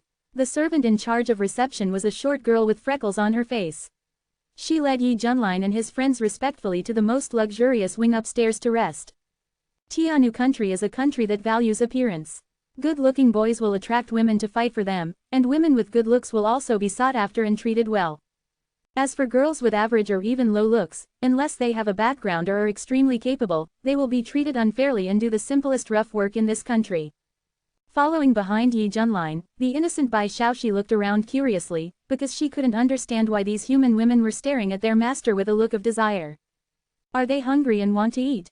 The big mushroom king lowered his head and followed silently, his hands constantly entangled, his face showing restraint and tension. He is socially phobic and is trying to reduce his presence. Whenever Yi Junlin passed by, the girls leaning on the corridor along the way would involuntarily bite their lower lips lightly, showing a ghostly expression, as if silently revealing a sentence. "Come and play, little brother." Seeing this, Li Wuji was breathing heavily and deliberately stayed in front of several young and beautiful women, wanting to see how they would react. As a result, they quickly calmed down, folded their arms, and said indifferently, "What are you doing? Have you never seen a woman?" This moment, Li Wuji deeply understood what it meant to be treated differently. He turned around silently, his nose felt inexplicably sore, and the sadness in his heart had already flowed back into a river. Even if he didn't want to admit it, he knew his appearance well.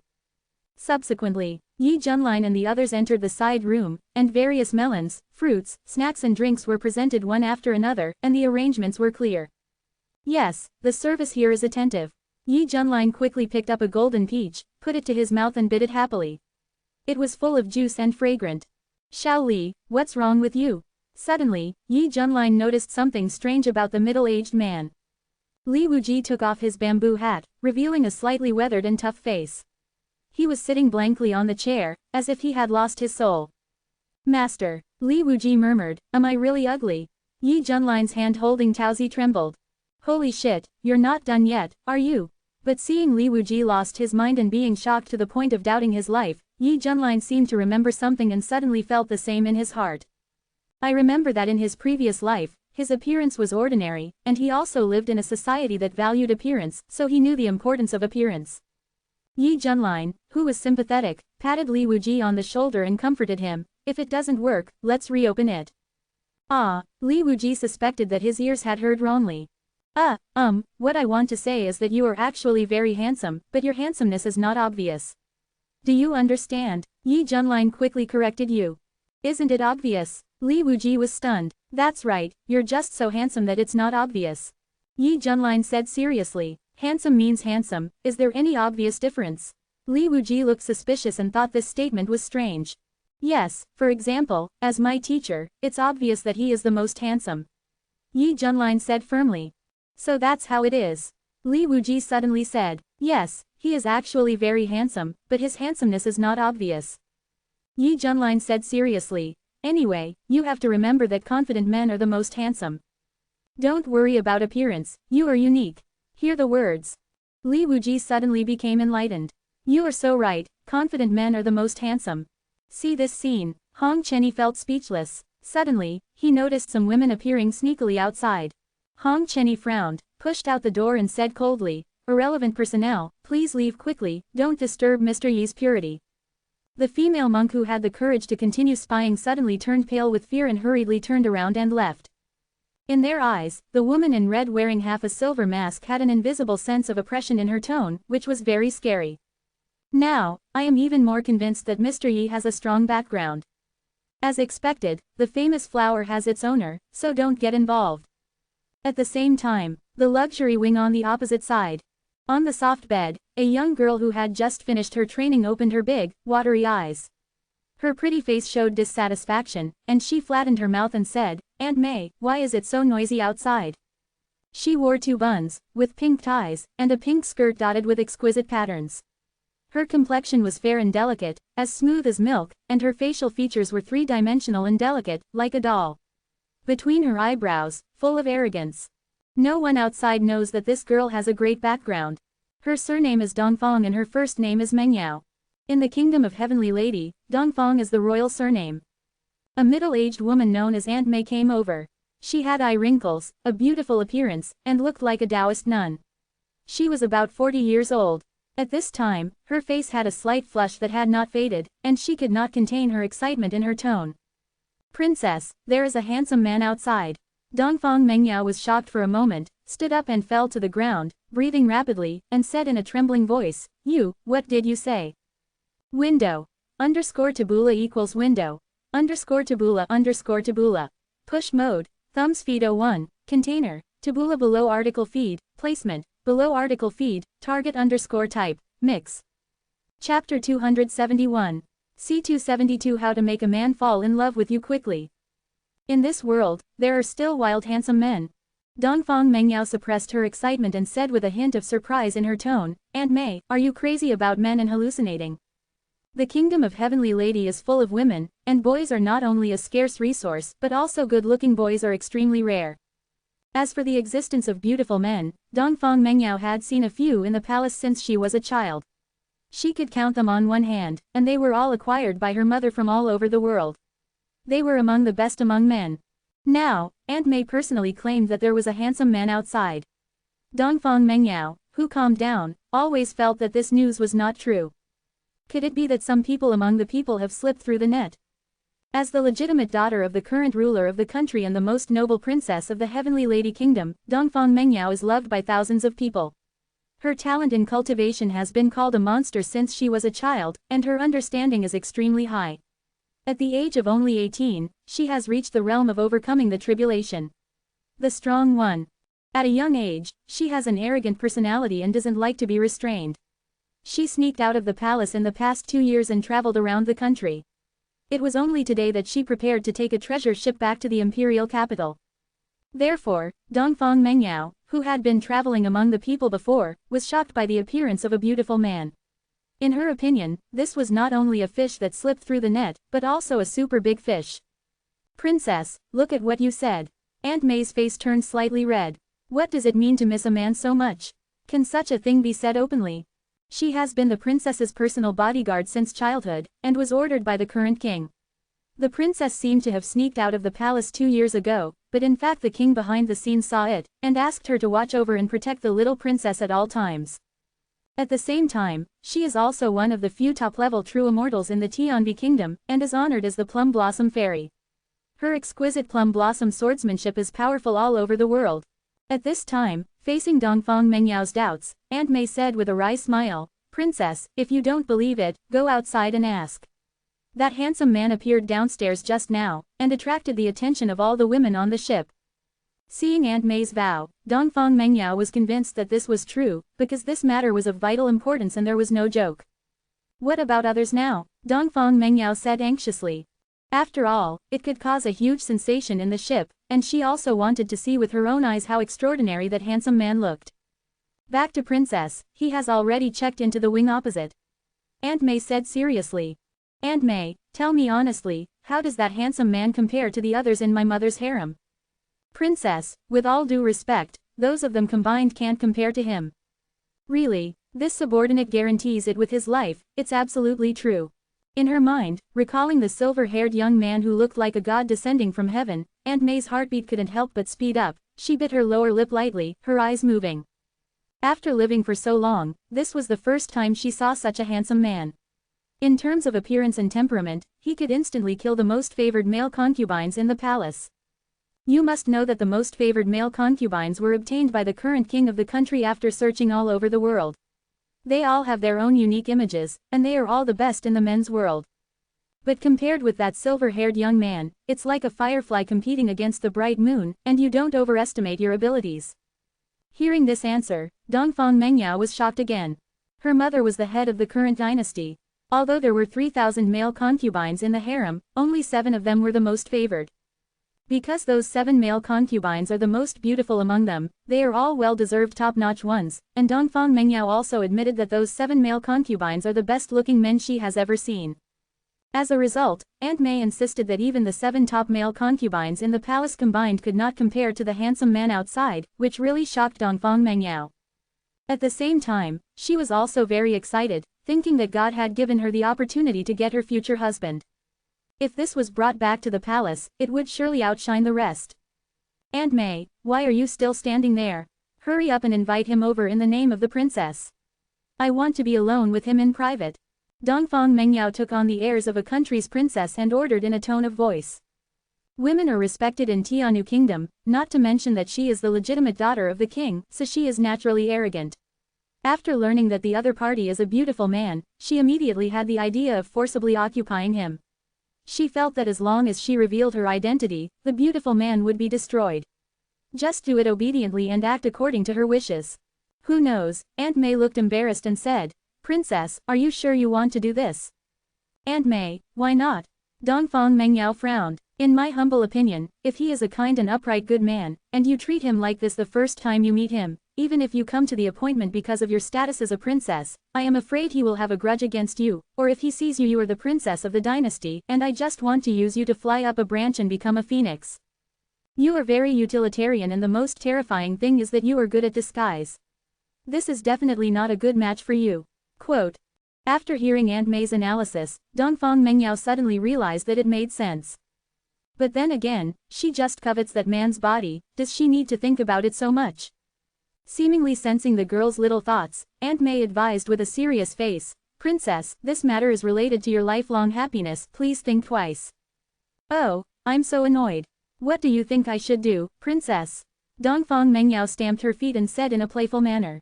Aunt May said in a deep voice, I believe that you should go there in person to interact with that handsome man.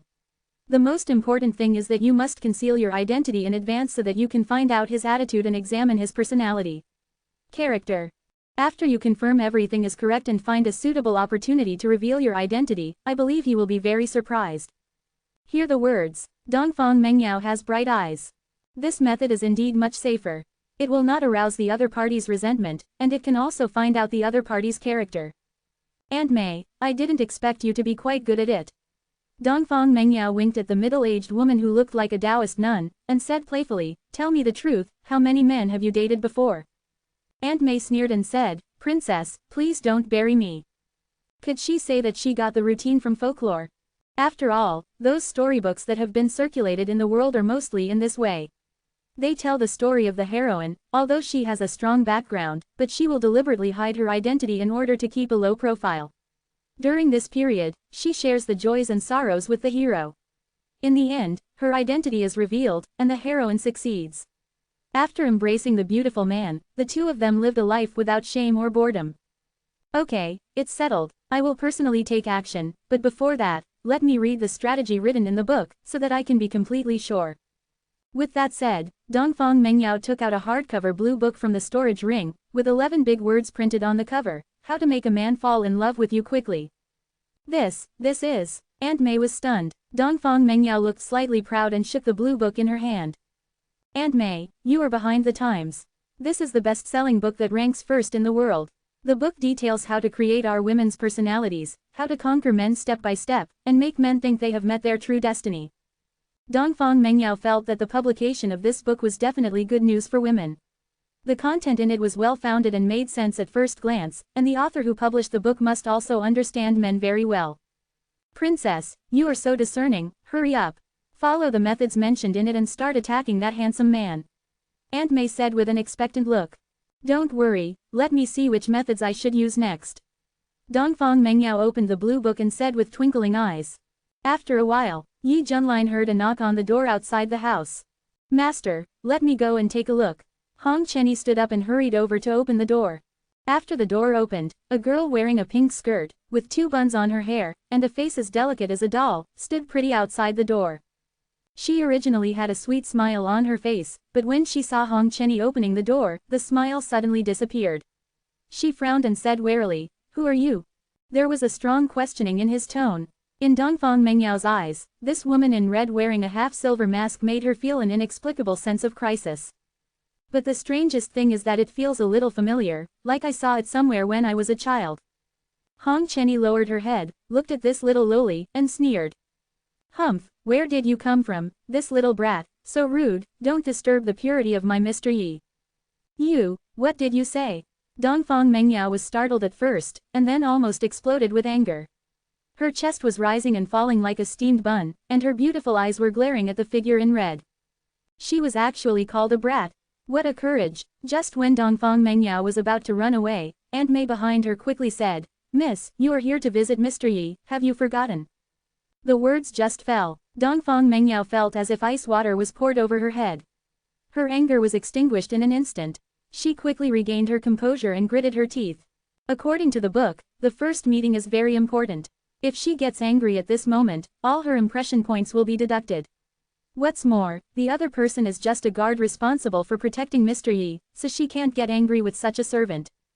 Thoughts are turning. Dongfang Mengyao squeezed out a sweet smile, matching her doll's delicate cheeks, which was extremely cute, and whispered softly, Don't get me wrong, I brought a generous gift specifically to visit Mr. Yi, and I'd like to ask you go in and report. Hong Chenny looked impatient and was about to refuse when Yi Junlin's voice came from behind, Zhao Hong, she is a guest, let her in. Yes. Now that the master has spoken, Hong Chenny had no choice but to get out of the way. He actually knew the other party's purpose and had a teasing smile on his lips. Dongfang Mengyao secretly rejoiced and walked into the house calmly. When she saw the silver-haired young man sitting in front of her on a chair, sipping tea, her head suddenly roared and her beautiful eyes widened. The long silver hair is smooth as the moonlight is spread on the chest, and the hair strands are rippling with crystal luster. The sword eyebrows fly into the temples, the narrow eyes contain the bright star sea, the face is as white as jade, and the facial features are extremely handsome. It's so unreal like in the painting. At this moment, Dongfang Mengyao completely believed how amazing this beautiful man Aunt May said was. As for the 7 male concubines my mother loved most, to put it harshly, they couldn't even compare to a single hair of each other. They are 2 completely different levels, equivalent to the difference between mortals and immortals. What do you call this lady? Looking at this sweet girl with a bun and petite figure, Yi Junlin's eyes flickered and he secretly said in his heart. She looks so cute, she should be able to cry for a long time after just one punch. Dollar window. Underscore tabula equals window. Underscore tabula underscore tabula. Push mode, thumbs feed 01, container, tabula below article thumbnail, 300 times 250 feet, placement, below article thumbnail 300 times 250 feet, target underscore type, mix. Chapter 272. C273 just turned 18. Dongfang Mengyao came back to her senses, her cheeks flushed, her heart beat fast. This was a feeling she had never had before. Her previous calmness and confidence were gone at this moment. She began to get nervous. My name is Dong No, you can just call me Miss Meng. Miss Meng, please take a seat.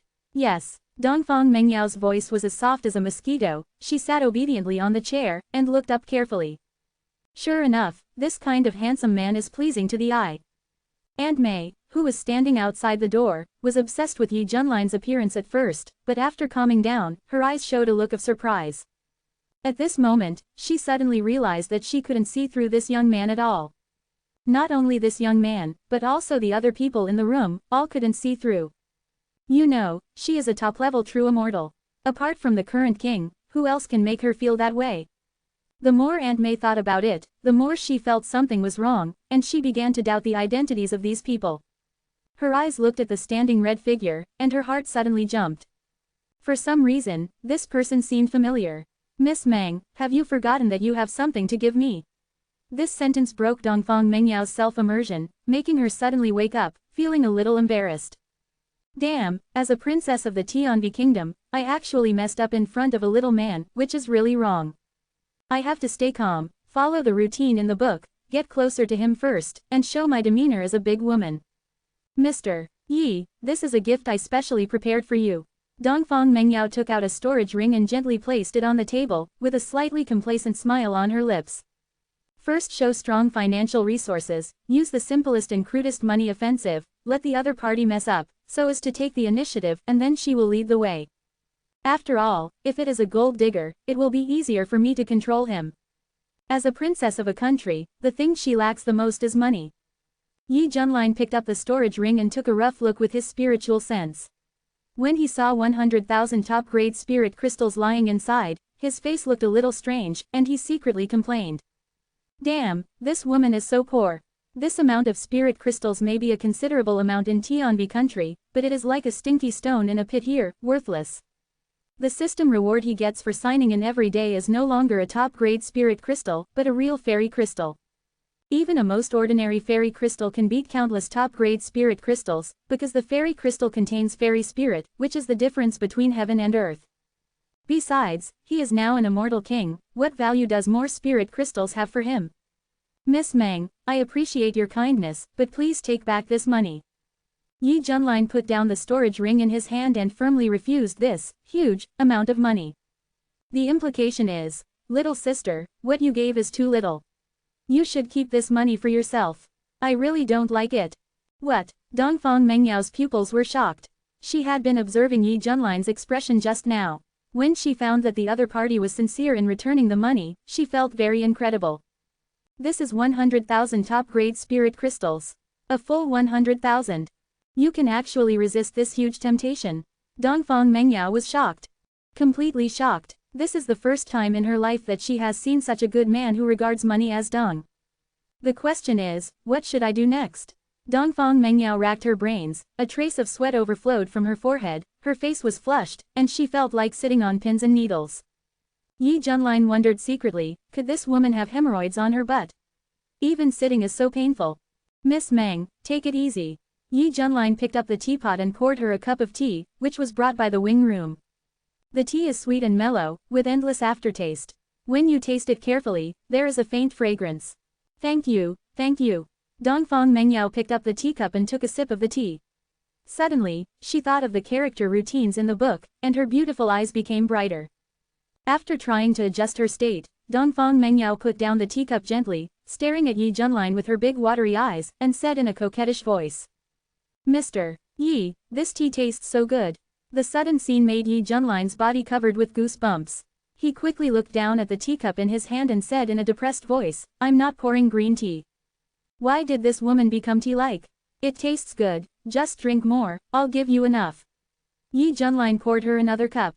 Dongfang Mengyao was secretly delighted to see Yi Junline so attentive. Sure enough, according to the book, high-end hunters often appear as prey. She believed that her performance would definitely arouse the other party's desire to protect her. Dongfang Mengyao picked up the teacup shyly, blinked her big eyes, and said shyly. Mr. Yi, what do you think of me? Yi Junline was stunned, and after thinking for a moment, he said seriously, I think you are quite small. To be honest, it is indeed small. Dongfang Mengyao was happy in her heart, thinking that she was complimenting her petite and cute, and continued to speak in a coquettish way. I'll tell you secretly, because I just turned 18 this year. Hiss. When the clip sound came out, Yi Junline felt that his cerebellum shrank instantly, his brows tightened, and his face seemed to be wearing a mask of pain. The hair on my hair stood up. Miss Meng, do you usually talk like this? Yes, because I just turned 18 this year. Quote quote. Yi Junlin had several black lines hanging on his forehead, and then said seriously, if you continue to do this, please get out now. This clipping sound was simply torturing his ears. Ah, Dongfang Mengyao was stunned. Could it be that she used too much force? Cause the other person to feel disgusted? Dongfang Mengyao was silent for a few seconds, her eyes changing constantly. Yuahahaha. The next moment, she threw her head back and laughed loudly, patted her chest with her little hands, and said boldly, Mr. Yi, actually I was joking with you just now. Come on, drink tea. That's right, Dongfang Mengyao quickly changed her new persona. Yi Junlin was stunned. He now seriously suspected that this woman had a brain problem or had schizophrenia. Dongfang Mengyao felt that using a teacup was too petty, so she directly picked up the entire teapot and started drinking. After drinking happily, she made a sound and put down the teapot casually. Dongfang Mengyao leaned her right elbow on the back of the chair, leaned back and crossed her legs, raising her eyebrows specially. Master Yi, what do you think of me now? Demo, see if this princess charms you. Dongfang Mengyao felt that her eldest sister's personality was very aura and unique, and would definitely make the other party feel in awe, thus turning passivity into initiative. Yi Junlin, the case was solved. This woman is designated to be seriously ill. Zhao Hong, see me off. In response, Yi Junlin directly issued an eviction order. Hong Chenyi walked over with a strange expression and said in a stiff tone, Miss Meng, please get out. Dongfang Mengyao was dumbfounded. This is the end. Don't want to continue chatting. Realizing that she had messed up the matter, Dongfang Mengyao stood up and left in despair. For the first time, she felt how difficult it was for a woman to chase a man. Return to the wing. Dongfang Mengyao's cheeks burned when she thought of the stupid words she just said, and she felt ashamed. What the hell is wrong with me? How could he behave so badly? Princess, I think Mr. Yi is very simple. Aunt May hesitated for a moment and expressed her opinion worriedly. Although she couldn't see through the other people, the feeling Yi Junlin gave her was the most indescribable. You know, after all, she is the top-level true immortal of the Heavenly Lady Kingdom, and when facing this person, she actually has the urge to worship her. This is incredible. You were right. Mr. Yi is indeed very extraordinary. Not only is he good-looking, he also has a very noble moral character. He is completely different from other young men. Thinking of the other party's firm refusal of the meeting gift, Dongfang Mengyao felt a sense of admiration in her heart. Unlike those money-worshipping men who are jealous of money, they treat her with respect. Obviously, Yi Junlin ignored 100,000 top-quality spiritual crystals, which made Dongfang Mengyao feel that she had met a good man who regarded money as garbage. But what she doesn't know is that what they use now are fairy crystals. Princess, you misunderstood my subordinate. Aunt May's lips twitched. Bang! An annoyed Dongfang Mengyao slammed the table. Aunt May, I know what the problem is. Come out, where is it? Dongfang Mengyao took out the blue book and said angrily, I am a princess of a country. I have an absolute advantage, but I have to follow the bullshit routine in the book, which makes me self-defeating, and I was kicked out by Mr. Yi in the end. This book is simply harmful. And the author of the book doesn't understand men at all. He's just a bitch, huh? After saying that, Dongfang Mengyao threw the blue book to the ground in disgust, and stepped heavily on it. Under Aunt May's shocked eyes, Dongfang Mengyao put her hands on her hips, raised her pink and delicate cheeks, and said arrogantly. Next, I will rely on my own means to capture Mr. Yi. Let him be the consort of our Heavenly Lady Kingdom. After uttering the heroic words, Dongfang Mengyao seemed to be resurrected with full blood, and rushed towards the opposite room with confidence. Although considering that the strong melon was not sweet, she just wanted to taste the melon. Aunt May in the room was stunned on the spot, her brain seemed to be shut down. After a while, she came back to her senses and picked up the blue book, How to Make a Man Fall in Love with You Quickly, on the ground. He patted the dust on the book, put it in his arms sadly, and sighed helplessly, the princess's words are really hurtful. After all, she secretly wrote it when she had nothing to do in the palace. Chapter 273. C-274 Fuck. At this time, Yi Junlin clicked his tongue and said, It's pitiful. That Miss Meng is only 18 years old and she already has mental problems. Why do I think the sound she makes when pinching her is pretty nice? Li Wuj scratched his head. Haha, it turns out you like this one. Hong Chenyi said contemptuously. Li Wuji said without blushing, Is there a problem? Men like 18 years old. Speaking of which, the middle-aged woman accompanying her is a true immortal. It seems that the so-called Miss Meng has a strong background in the Heavenly Lady Kingdom. Yi Junlin rubbed his chin and said. Boom, boom, boom. The knock on the door rang again, and the familiar voice came, Mr. Yi, it's me. What's this little girl doing here again? Hong Chenny frowned, walked up to open the door, and said coldly, young Master Yi doesn't like to be disturbed. I know, I'm here to remind him that this treasure ship will arrive in the imperial capital soon. I want to invite you to participate in the float festival held in the imperial capital tonight. To show my sincerity, I will cover all the transportation costs. Dongfang Mengyao said seriously, the imperial capital's float festival. Yi Junlin's expression changed. Anyway, he came to Tianu Kingdom. On the one hand, he found it interesting, and on the other hand, he came to have fun. Experiencing the local customs and strong festive atmosphere is his greatest pleasure in coming to Zhongyu. In this case, let Dongfang Mengyao act as the tour guide of the imperial capital and take them to visit the imperial capital. Miss Meng, it seems that I misunderstood you just now. Yi Junlin smiled and said in a friendly manner, then please take us to participate in the imperial capital's float festival tonight. Dongfang Mengyao was overjoyed. As long as she could continue to contact him, she would have a chance to conquer him. Hee, it's a joke. Tens of minutes later, this huge building ship arrived in the imperial capital and docked at the pier. In the midst of countless stunning glances, Yi Junlin and others walked out and headed towards the imperial capital. It was already nightfall at this time, and the moon as big as a jade plate hung in the sky, shining silvery white bright moonlight. The imperial capital is decorated with lanterns and colorful decorations, and is prosperous. There are luxurious courtyards everywhere, bustling with people and bustling with excitement. Looking around, there are many young girls wearing brightly colored skirts on the street. The skirts flutter as they move, which is very ornamental. It's quite lively. Feeling the festive atmosphere, Yi Junlin smiled. Next to her, Bai Shaoxi was holding a colorful windmill with bright eyes and excitedly blew into the windmill. Little windmill, hoo, fun. This immature silver-haired lily waved the pinwheel in her hand, with a joyful smile on her face. Seeing this, Hong Chenny curled her lips and said, childish. Yi Junlin looked at the rich food on this street and said with a smile, let's go and try it. Dongfang Mengyao's eyes lit up and she saw that Yi Junlin was very interested in food, so she quickly recommended herself, Master Yi, let me lead the way. I know the best places to eat nearby. Subsequently, these people started the food mode. I ate mutton skewers, beef skewers, grilled gluten, grilled chicken feet, grilled beef tendons, grilled leeks, grilled eggplant, stinky tofu, meat buns, steamed dumplings, grilled oysters. It is worth mentioning that after seeing Yi Junlin, every female stall owner, no matter how old she was, her eyes lit up. She didn't even want to take the money she was supposed to charge, and the portions she gave were all generous.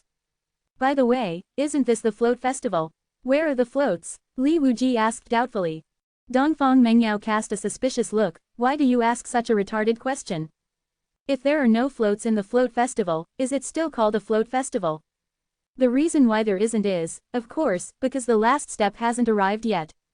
Isn't this the basic common sense of everyone in Tianu Kingdom? Ahem, I guess it's not yet time. Yi Junlin waved his hand, indicating to Li Wuji that he would be misled if he spoke too much. Mr. Yi, are you interested in guessing riddles? Dongfang Mengyao stretched out her finger and saw that a live riddle guessing event was being held on the commercial street not far ahead, and small gifts would be given to those who won. Let's go and have a look. Yi Junlin had nothing to do and wanted to join in the fun. Dongfang Mengyao was secretly happy, her chance to show off had come. You can use the opportunity of guessing riddles to make Mr. Yi feel good about her and admire her. After all, she is known as the king of riddles in the palace. Isn't it easy to guess a few riddles? When the women around him saw Yi Junlin, they were so shocked that they all moved out of the way. Their faces turned red with excitement and they said incoherently, okay, he's so handsome. There were even some daring girls who wanted to deliberately come over to take advantage of her, but Hong Chenny glared back. Dongfang Mengyao put her hands on her hips and looked around with wide-eyed eyes, invisibly declaring her sovereignty to the girls, which meant that this man had been attracted by this princess. Master, do you want to come and try it? The proprietress is a middle-aged woman with a beauty mark on the corner of her mouth. She is wearing a green skirt with a lotus pattern. She has a plump figure and looks full of charm. She looked at the handsome silver-haired young man, her eyes sparkling, and he came over enthusiastically, waving his fan and twisting his waist. Madam Boss, what is the gift? Yi Junlin asked curiously. Originally, gifts are just some weird gadgets, but as long as you guess the puzzle correctly, I can treat myself as a gift and give it to you. The landlady smiled like a flower. Yi Junlin, sister, who told you to molest the customers? Believe it or not, I will ask someone to seal down your stall. Dongfang Mengyao said angrily.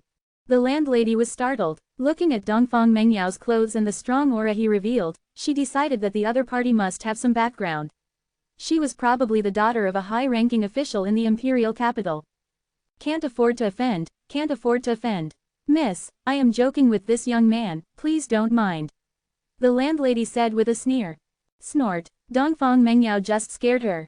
After seeing that his goal was achieved, he looked up at the word puzzle on the lantern, thought about it, and said with confidence.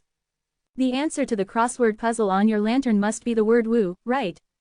Unexpectedly, the landlady shook her head. No. That's the word Yan. The landlady shook her head and reminded, Miss, you still have 6 chances. Wangzi, the word wind. Guzi, the word Chen. Song character, the word Chin. Stop playing. Seeing that the landlady was still shaking her head, Dongfang Mengyao was so angry that her whole body was shaking. She rolled up her sleeves and was about to tear down the stall. As a guessing king, how could he fail to guess right? The most important thing is that failing to guess is a small matter, but losing face in front of Mr. Yi is a big deal. The other women couldn't help but purse their lips and chuckle when they saw Dongfang Mengyao being so angry that her defenses were broken. Calm down, calm down. Aunt Mei quickly pulled the arrogant princess back and whispered to her to pay attention to the impact. The landlady recovered from the shock, secretly breathed a sigh of relief, turned to look at Yi Junlin, and said with a smile. Master, would you like to make a guess? It doesn't matter if you guess wrong, I will send you the gift. See, this is called double standards. Yi Junlin looked confused. He knew nothing about riddles, and the riddle on the lantern was to find a surname, and there were 8 chances. But since the landlady said so, he just made a random guess and went through the motions. Under the gaze of everyone, Yi Junlin casually said a word, I think the answer to this puzzle should be Kaozi. Hold, the whole place fell silent for a moment. The girls looked shy, are you serious? Yi Junlin touched his nose, wondering if it was a bit too perfunctory. However, the next second, the landlady showed a shocked expression, Sir, you are so amazing, you actually guessed it right away. That's right, the answer to this puzzle is Kai-zi. Yi Junlin was stunned. Is this okay? Are you sure someone has the last name Sao? Wait, it doesn't seem impossible. In full view of everyone, the landlady revealed the answer to the lantern riddle, and it turned out to be the word, fuck. The girls were stunned with shock, it was really a joke. Holy shit, that's awesome. Li Wuji gave a thumbs up and said in admiration. Unexpectedly, the master was not only powerful, but also so talented that he guessed it right. Hong Chiba was also surprised. This answer was really unexpected. What? Dongfang Mengyao was dumbfounded. She would rather believe that she was deliberately making things difficult for her. But there was no way, the fact was before her eyes, the reason she couldn't guess was because she was too good. The landlady picked up the gift with a smile and handed it to Yi Junlin. At the same time, she sighed affectionately. Sir, if this word, Sao, can be directly used by you to apply to the slave family, how great would it be? Yi Junlin, Chapter 274. C275 Can you guess right? It is indeed the country of goddesses, with an open folk customs. The boss lady's lewd words made Yi Junlin ashamed, and also made many female compatriots present feel envious, because what the boss lady said was also what they thought in their hearts. Dongfang Mengyao's beautiful eyes almost burst into anger. As a princess of a country, she naturally has a strong possessiveness. How could she tolerate her beloved being teased nakedly by the other party? Boss lady, do you still want to stay here? Dongfang Mengyao gritted her silver teeth, like a mad little female leopard. This is a misunderstanding. The boss lady was stared at and felt hairy inside, and cold sweat broke out on her forehead. She has been doing business in the imperial capital for so many years, and this is the first time she has seen a handsome man like Yi Junlin, so she was overwhelmed by desire and ignored Dongfang Mengyao's warning involuntarily. It's fun to talk big for a while, but the whole family will be in the crematorium. Forget it, I'm just joking. It's a big holiday, don't do it. Yi Junlin waved his hand. Yes, it's just a joke. The boss lady said gratefully. Seeing Yi Junlin speaking up to help the boss lady, Dongfang Mengyao didn't want to continue to hold on to this matter. But she was still upset about the previous guessing session. She was so angry that she pointed her finger at the word, Sao, on the lantern and blamed. Boss lady, I seriously doubt that you have no common sense. How can there be someone with the surname Sao in this world? First of all, your riddle about surnames is out of touch with reality. Please use your brain more before making questions next time. After listening to this, the boss lady said aggrievedly, Miss, you are not good enough, why are you wrongly accusing people? This surname must exist in our Tianbi country. Where, let them stand up, Dongfang Mengyao said with her hands on her waist, looking unreasonable. As soon as the voice fell, in the crowd, a pair of twin sisters raised their hands, Miss, we are willing to testify for the boss's wife. Everyone cast a surprised look at them. Wow, there really is one. Dongfang Mengyao was stunned and asked suspiciously, do you have a good woman certificate with you?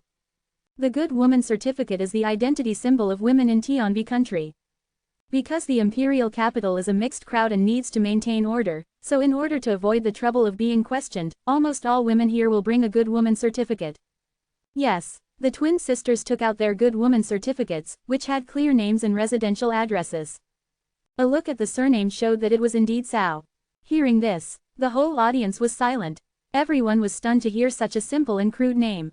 At this time, Dongfang Mengyao's face flushed red, and she wanted to find a crack in the ground to crawl into. She was so ashamed.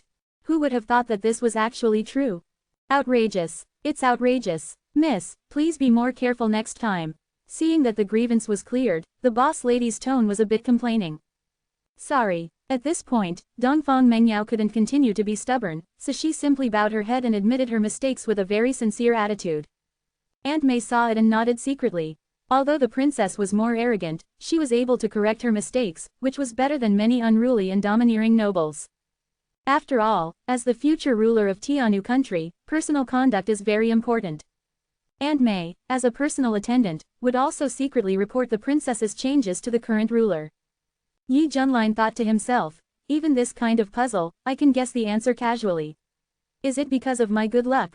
He remembered that the reward given by the system before was the golden luck, and it was because of this that he could do all kinds of tricks in the trial of the fallen fairy island and successfully obtain the inheritance.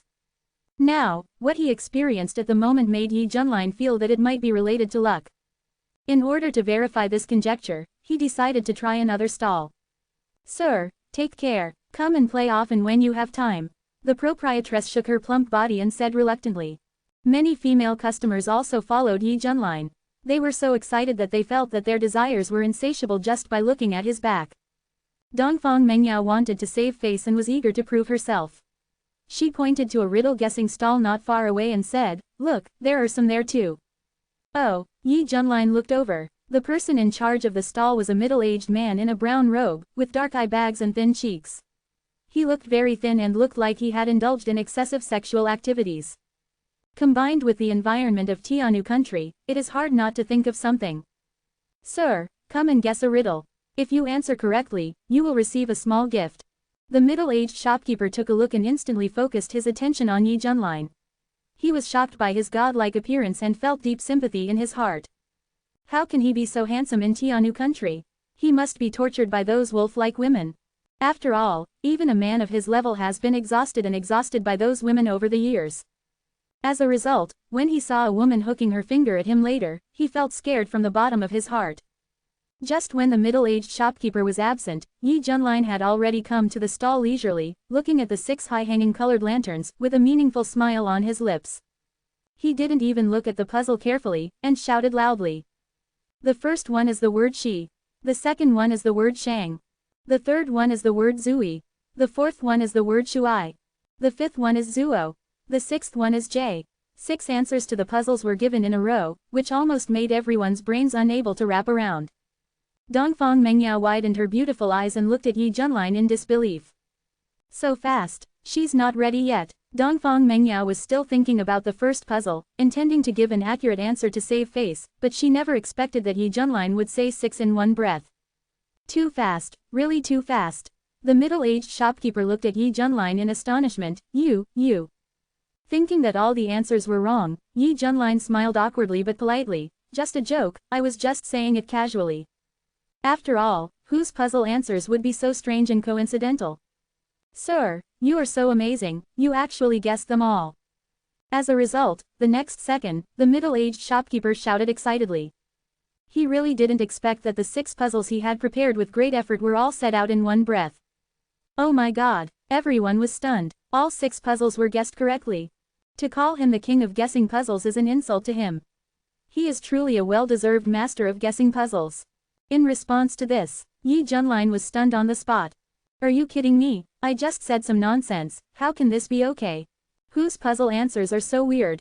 In order to prevent tourists from saying that he was a shill, the middle-aged shopkeeper quickly unveiled the answers to the puzzles on the lanterns one by one. In an instant, 6 golden characters appeared in everyone's field of vision. It was the most handsome author in history. Window. _tabula equals window. _tabula. Push mode. Thumbs feed 01. Container. Tabula below article feed. Placement. Below article feed. Target _type. Mix. Chapter 275. C276. Who would choose such a pen name? Seeing these 6 big words, which were exactly the same as what Yi Junlin said, gasps could be heard from all over the place. This young man is not only handsome, but also so talented. I love him. If I could marry him, I would wake up smiling from my dreams. What should I do? I want to have children with him, many, many children. Of course I have to clarify that I just simply like children. Believe it or not, you are such a bad bitch. That's right, just tell him if he wants to sleep with me. If a man like this can become my husband, it won't matter even if I am fucked from morning to night every day. Sister, you must be able to enjoy it. The surrounding discussions were lively, and all kinds of bad words emerged one after another. Li Wuji's face showed envy. Sure enough, people who are so handsome are treated well. It's a pity that he is not obviously handsome. Yi Junlin's back felt cold, like a glow on his back. He couldn't imagine what a terrible end he would face if he had no power to resist and stayed alone in the kingdom of Heavenly Lady. However, he also verified one thing, that is, his luck is indeed against the heavens, and even activities such as guessing riddles are correct. Master Yi, you are really talented. Dongfang Mengyao's eyes were almost filled with love. She looked at this silver-haired young man with a beautiful face and admired his appearance. At the same time, she was completely impressed by his talent. Etc. Yi Junlin looked strange as he looked at the answer on the lantern. Shopkeeper, why did you make up these 6 words? Is it intentional or accidental? The most handsome author in history. This name is so narcissistic. Shameless. It's so shameless. Aunt May smiled and said, if this is the pen name of an author, I personally think it is quite special. Her book, How to Make a Man Fall in Love with You Quickly, is at least the #1 bestseller in the world. Her pen name is simple and elegant, Iljime. But now seeing such a self-proclaimed pen name, Aunt May feels that she is still too low-key. Or she should have changed her pen name back then to, the most beautiful author in history. After experiencing the embarrassing incident in Luchuan, Dongfang Mengyao didn't have a good impression of the book writer. Looking at these 6 characters, she said with disdain. Who is a serious person who would choose a pen name like this? You look short and weak at first glance. Hear the words. The middle-aged shopkeeper said awkwardly, actually, when I was young, I had a dream of publishing a book. Isn't this just to commemorate my lost youth? Please be gentle. Yi Junlin said seriously, shopkeeper, do you have something to hide? In fact, writing a book requires a reserve of knowledge. As long as you are willing to persevere, your dream will eventually come true. The middle-aged shopkeeper's eyes were swollen and black. He held his old waist with one hand, shook his head and sighed, Sir, how can I persist in this situation? Whenever I struggle to accumulate knowledge, they will cruelly squeeze it out, leaving me with no trace left. As for writing a book, I really don't have the energy right now. Both inside and outside the words are full of helplessness towards reality. Yi Junlin, it's hard for me to evaluate your situation. All I can say is, let's make do with it. Here's the prize, it's all yours, sir. The middle-aged shopkeeper said with a smile. Yi Junlin took the bag and subconsciously opened it, his face turned dark instantly. Shopkeeper, are you right? What the hell? Li Wuji came over to take a look curiously, and blurted out, damn, what a good thing. Hong Chenny also came over to take a look, and then retreated silently, with an intriguing expression on her face. Mr. Yi, what's in it? Dongfang Mengyao noticed something was wrong and poked her head out to look into the bag. Her pretty face turned red immediately and she quickly took a few steps back while covering her face. The bag is full of animal parts, including bull whips, deer whips, sheep whips, dog whips, horse whips. Everything can have an aphrodisiac effect. Nowadays, this big bag is full of these things, so you can imagine how much it is. The middle-aged shopkeeper said kindly, "Sir, since we are in the land of the goddess of heaven, we should understand that people don't tell secrets. A handsome man like you with extremely good looks needs these good things to support him more. Look at me, little brother. When I was young, I was also a well-known handsome young man from all over the country. Ever since I came to the imperial capital to work hard, I have been beaten to pieces over the years. In this dangerous place, the most valuable thing in our men's body is our kidneys." Obviously, when the middle-aged shopkeeper saw Yi Junlin, he seemed to be recalling his high-spirited self when he was young. What's more, Yi Junlin is much more handsome than he was back then. The middle-aged shopkeeper felt very sympathetic just thinking about what happened to him later. "Keep it for yourself, I don't need it." Yi Junlin finished his sentence, decisively threw down the bag and turned around to leave. Hearing this, the expressions of the girls were meaningful. "Unnecessary. That's very strong. Master Yi, wait for me." Even Dongfang Mengyao was surprised and delighted by Yi Junlin's domineering behavior, and her heart was beating wildly. This is full of absolute confidence in that ability. Yi Junlin didn't know it yet, but his casual words made all the women extremely excited. He just thought that this gift was so weird. It doesn't matter if you don't accept it. Looking at the retreating figure, the middle-aged shopkeeper sighed sadly, "Hey, I'm still too young."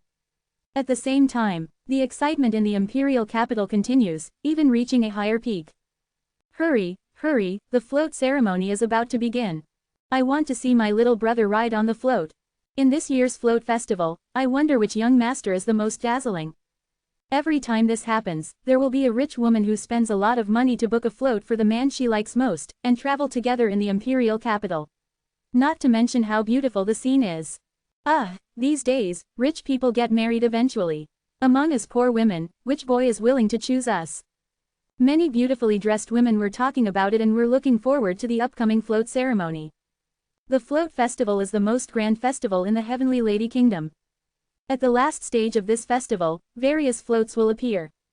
Women with strong financial resources will hire a float of their choice for their boyfriends, and then take advantage of this opportunity to ride the float together in the imperial capital. After arriving at the destination, the most popular the welcome male and female pairs can board the rainbow bridge prepared by the organizer, overlook the entire imperial capital, and enjoy the endless scenery. It will also become the hottest topic in the Tianu kingdom.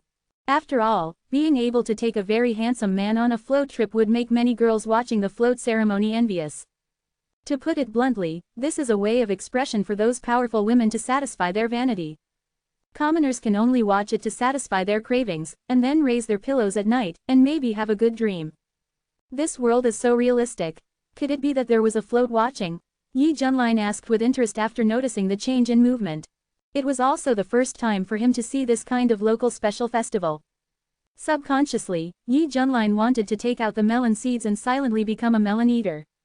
"Master Yi," Dongfang Mengyao's face turned red, and she mustered up her courage and said, I want to invite you to ride on the float together."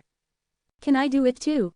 Yi Junlin was stunned. Dongfang Mengyao said quickly, "Of course you can, you are worth it." This was her first time taking the man she loved on a float. "Okay, let me experience it." Yi Junlin thought for a while and agreed. "Anyway, come. Really, are you really willing to ride on the float with me?" Dongfang Mengyao didn't expect happiness to come so quickly, her eyes lit up with little stars, and she said in surprise. "Certainly." Yi Junlin nodded, secretly wondering, why not just take a car to be so excited?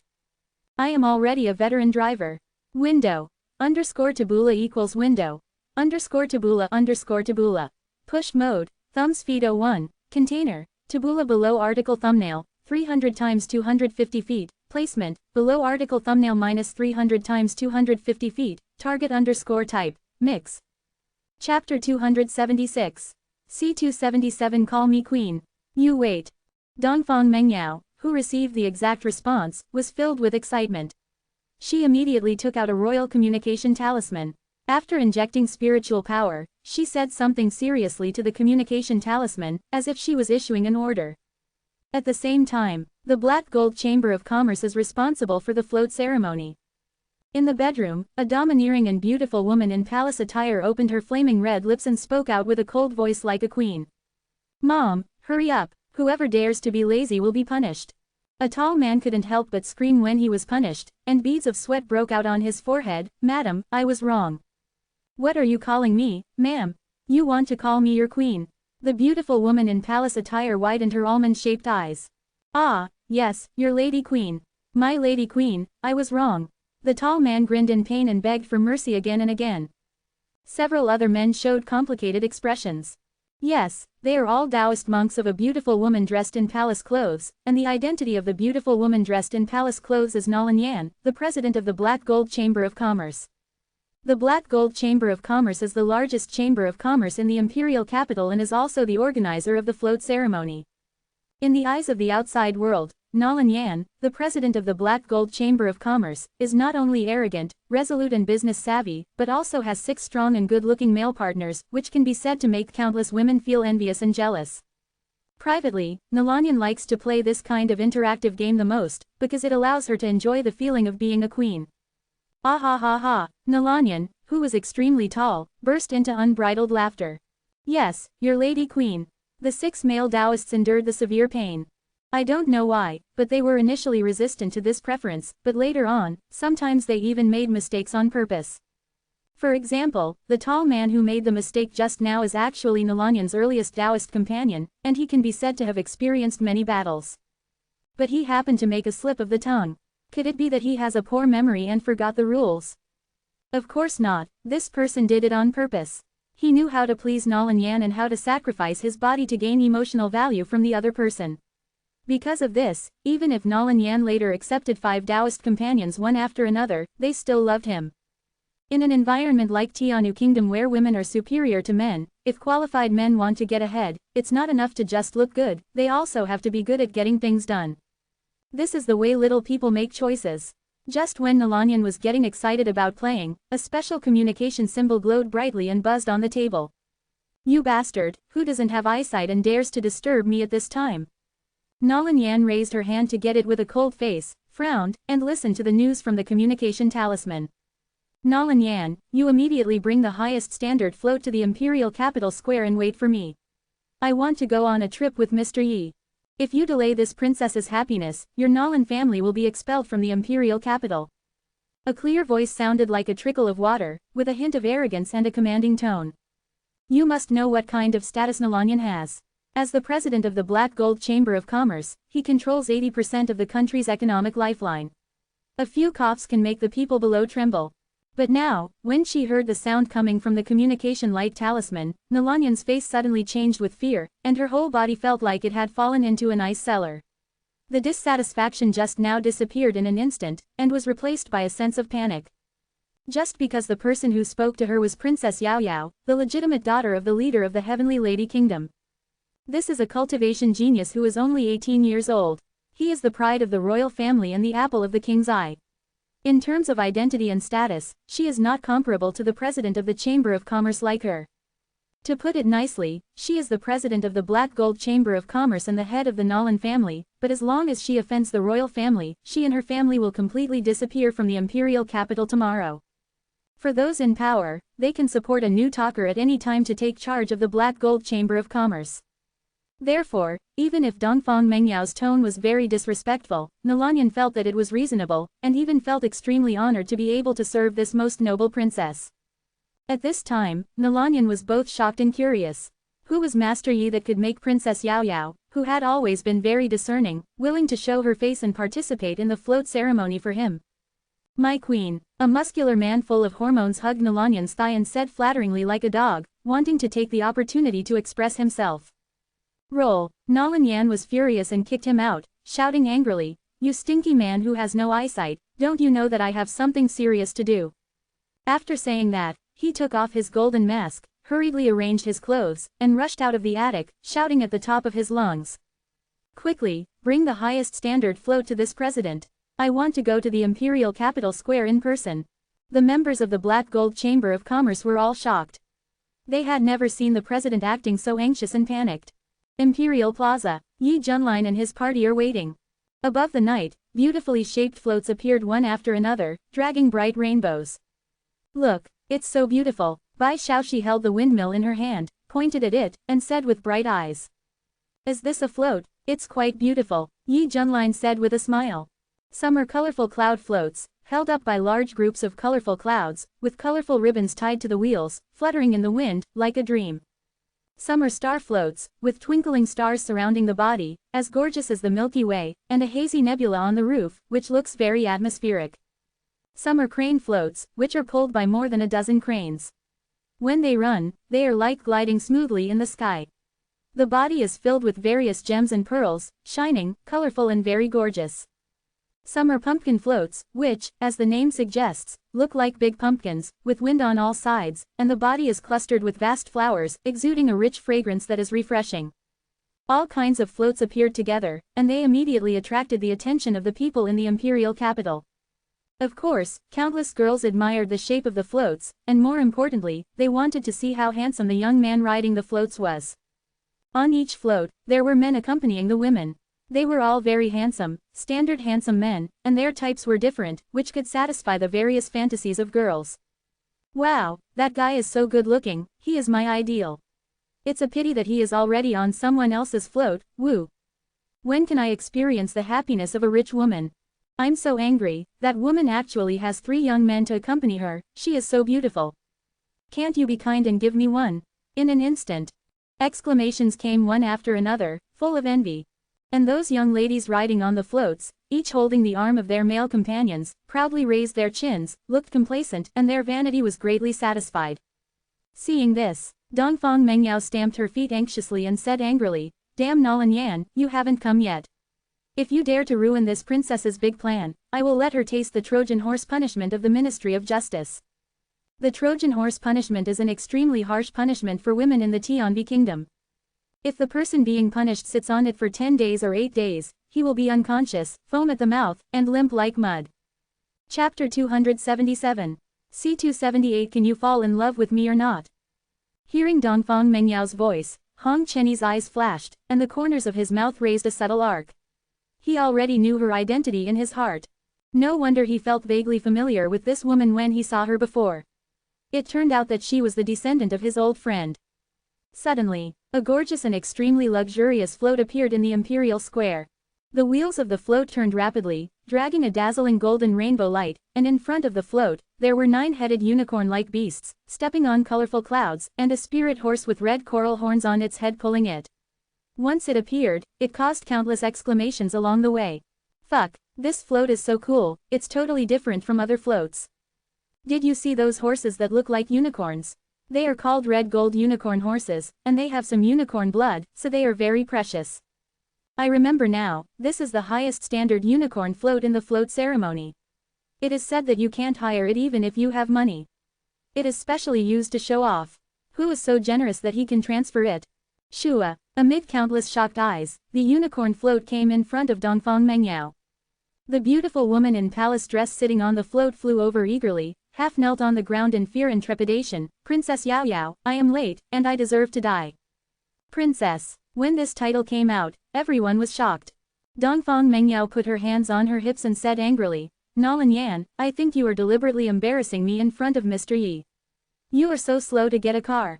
Believe it or not, I will complain to my mother and let you go to the prison of the Ministry of Justice to be punished as a wooden horse. For 10 years. Hearing this, Nolan Yan was so scared that her legs softened and her body trembled. She cried. Princess, I am wronged.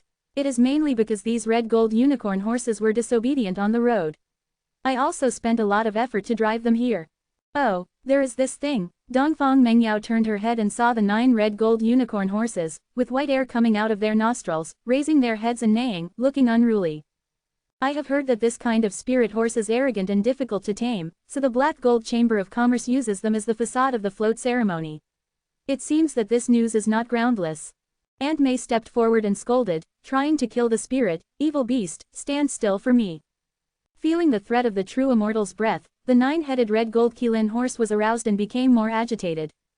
With some Qilin blood, they boasted that their status was no worse than that of a true immortal.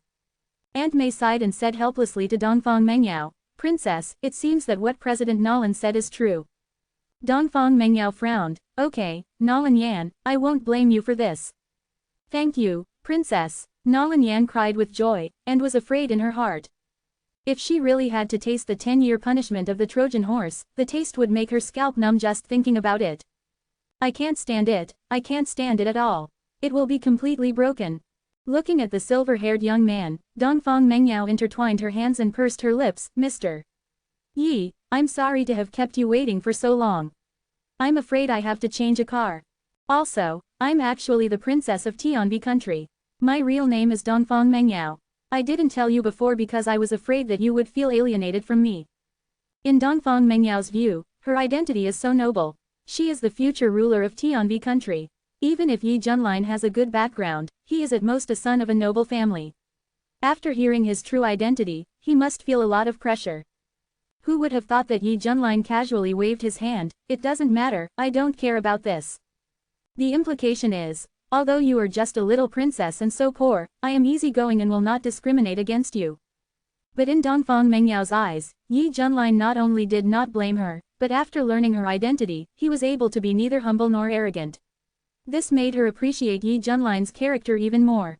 If the other party behaved in fear or flattery, Dongfang Mengyao would be very disappointed. Nalan Yan secretly looked at Yi Junlin, her pupils trembled, and her heart was like a storm. This Mr. Yi is really handsome. No wonder he can win the favor of the princess. The more Nalan Yan looked at him, the more she liked him, and a picture that made her unable to stop began to appear in her mind. If it was this Mr. Yi holding a whip, she would also be willing to accept the whip, right? Unfortunately, this handsome man has been possessed by the princess, and it is destined that she, a small character, cannot get involved.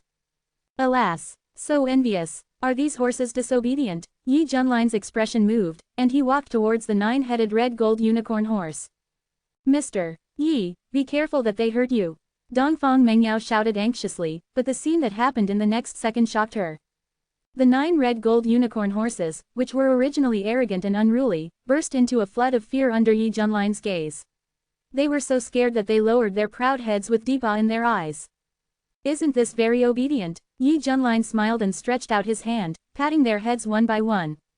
The 9 red gold unicorn horses didn't dare to have any opinions, and even rubbed Yi Junlin's hand flatteringly, thinking that being touched by this person was a supreme honor. They were very sensitive and realized that Yi Junlin was a terrible immortal. Even if they bowed to such an existence, it was not a shameful thing. What's going on? Dongfang Mengyao was stunned at first, then she cast an inquiring look at Nalan Yanran, who was so shocked that she couldn't speak. Seeing this, Aunt May's scalp numbed, and she was terrified by Yi Junlin's background. She didn't dare to act rashly, so she could only continue to observe the movements. Fortunately, the other party had no ill will towards Tianu Kingdom from beginning to end, and it seemed more of a playful nature. Hey, princess, this Mr. Yi is probably not the big man you can imagine. If you fall in love with him, it is destined to be fruitless. Aunt May sighed inwardly. Since he had tamed the 9-headed red gold unicorn horse, Yi Junlin walked onto the float without hesitation. The gorgeous float, paired with a handsome man, brought people an extremely stunning visual effect. Yi Junlin looked at the girl who was in a daze below, and stretched out his hand seriously and said, Mengyao, I'll pull you up. Dongfang Mengyao looked up at this peerless figure, and was a little obsessed for a while. After coming back to her senses, her pretty face flushed. At this time, she remembered that she was a princess, and planned to let Yi Junlin accommodate her at this time. Dongfang Mengyao cleared her throat, raised her delicate face, and said proudly. You said, princess, please get in the car. Yi Junlin. Little sister, you have to embarrass me, right?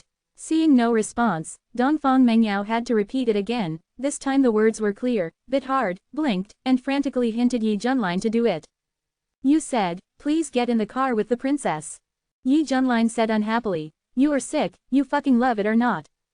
After that, he shook the reins in his hand, and the 9-headed red gold unicorn horse immediately gave instructions, stepped hard on the horse's hooves, stepped on the colorful clouds, and dragged the gorgeous flower car away. Dongfang Mengyao, Chapter 278. C279A Scheming Man. Dongfang Mengyao watched the young man driving the Qilin float and disappearing into the sky. Her face was dull and her eyes were full of disbelief. What happened? This princess was actually left behind. Didn't I just want you to say, princess, please get in the car? Ah, come back to pick me up. Dongfang Mengyao's mentality was directly broken. The development of things was far beyond her expectations. As a princess, she would actually suffer such grievances. Seeing this scene, Nolan Yan was stunned and her head was buzzing. No, how dare Mr. Yi? Do you really think that you can do whatever you want in Tianbi country just because you are handsome? You must know that you have offended the proud daughter of the royal family and the first heir to the future king. Only Aunt May knew that Yi Junlin was really qualified to do this. At this time, she was also at a loss and smiled bitterly. The princess's arrogant temper is misplaced. She doesn't buy it at all. How can he do this? This princess is angry, the kind that can't be coaxed. Dongfang Mengyao stamped her feet in anger, clenched her teeth in grievance, and felt both annoyed and regretful in her heart. If I had known earlier, I wouldn't have done it just now. Brother Hong, Master is really a role model for our generation. Li Wuji said secretly with admiration on his face. Haha, it's obviously her own wishful thinking. Now that she has recognized the reality, she can get rid of unrealistic fantasies. Hong Chenny crossed his arms with his hands, and a playful smile appeared on the corner of his mouth. He was very happy to see this scene, and for some reason he felt very comfortable. Princess, forget it, we should go back to the palace. Aunt May hesitated again and persuaded Dongfang Mengyao. Her original intention was to keep Dongfang Mengyao away from Yi Junlin. After all, this group of people came from unknown places. If she stayed any longer, she might just betray him. It would be better to cut the Gordian knot and return to the palace to report and make a long-term plan. Aunt May, what do you mean? Do you want me to give up Master Yi? Dongfang Mengyao said angrily when she heard this. Aunt May looked embarrassed, but, he has treated you like this, do you still? You don't understand. I thought about it carefully just now, Master Yi is actually giving me the final test. Dongfang Mengyao calmed down and said seriously. Aunt May almost suspected that she had heard it wrong, and said in surprise, test. Let me ask you, what were the last 4 words that Master Yi said before he left? It seems to be love or not. Yes, these are the 4 words. Quote. Dongfang Mengyao's eyes flashed with wisdom, and she said with confidence. Aunt May, you said that Mr. Yi has already taken the initiative to ask me if I want to go up, should I choose to back down at this juncture? Quote. If so, am I Dongfang Mengyao still a woman? Hearing this, Aunt May's expression was dull, her lips hummed, and she didn't know what to say to express her feelings at the moment. Princess, are you sure that Mr. Yi meant this? Isn't it the result of your overinterpretation and imagination? Nolan Yan was also shocked. After thinking carefully for a moment, her beautiful eyes became brighter and brighter. Suddenly, she felt that it made sense. She thought that Mr. Yi was so bold that he dared to tease the princess of the dynasty. It turned out that there was a deeper meaning behind this. She is worthy of being the princess of my Tianbi kingdom, who can see through the tricks of little men. Hiss. Li Wuji took a deep breath, this girl is top-notch understanding. Quote. Hong Chenny's mouth twitched wildly, women in this country do have some, just get used to it. Humph. Dongfang Mengyao, who thought she had seen through everything, raised her chin with a smug look on her face. Such a naked hint, do you really think this princess can't see it? Man, you underestimate my wisdom. Aunt May, it's too late, take me to catch up with the Qilin float. Dongfang Mengyao urged. Aunt May was forced to nod and said, hey. Okay. Since the princess insisted on doing so, could she, as a subordinate, disobey the order? Swish. Then, Aunt May held Dongfang Mengyao's hand tightly, turned into a bright fairy light and flew towards the sky. Let's go and see the situation. Hong Chenny jumped away. Okay. Quote. Li Wuji held Bai Shaoxi in one hand and the Great Mushroom King in the other, and followed closely behind. Above the night, various floats paraded around the imperial capital, causing endless praises, and the atmosphere of the float festival almost reached its climax.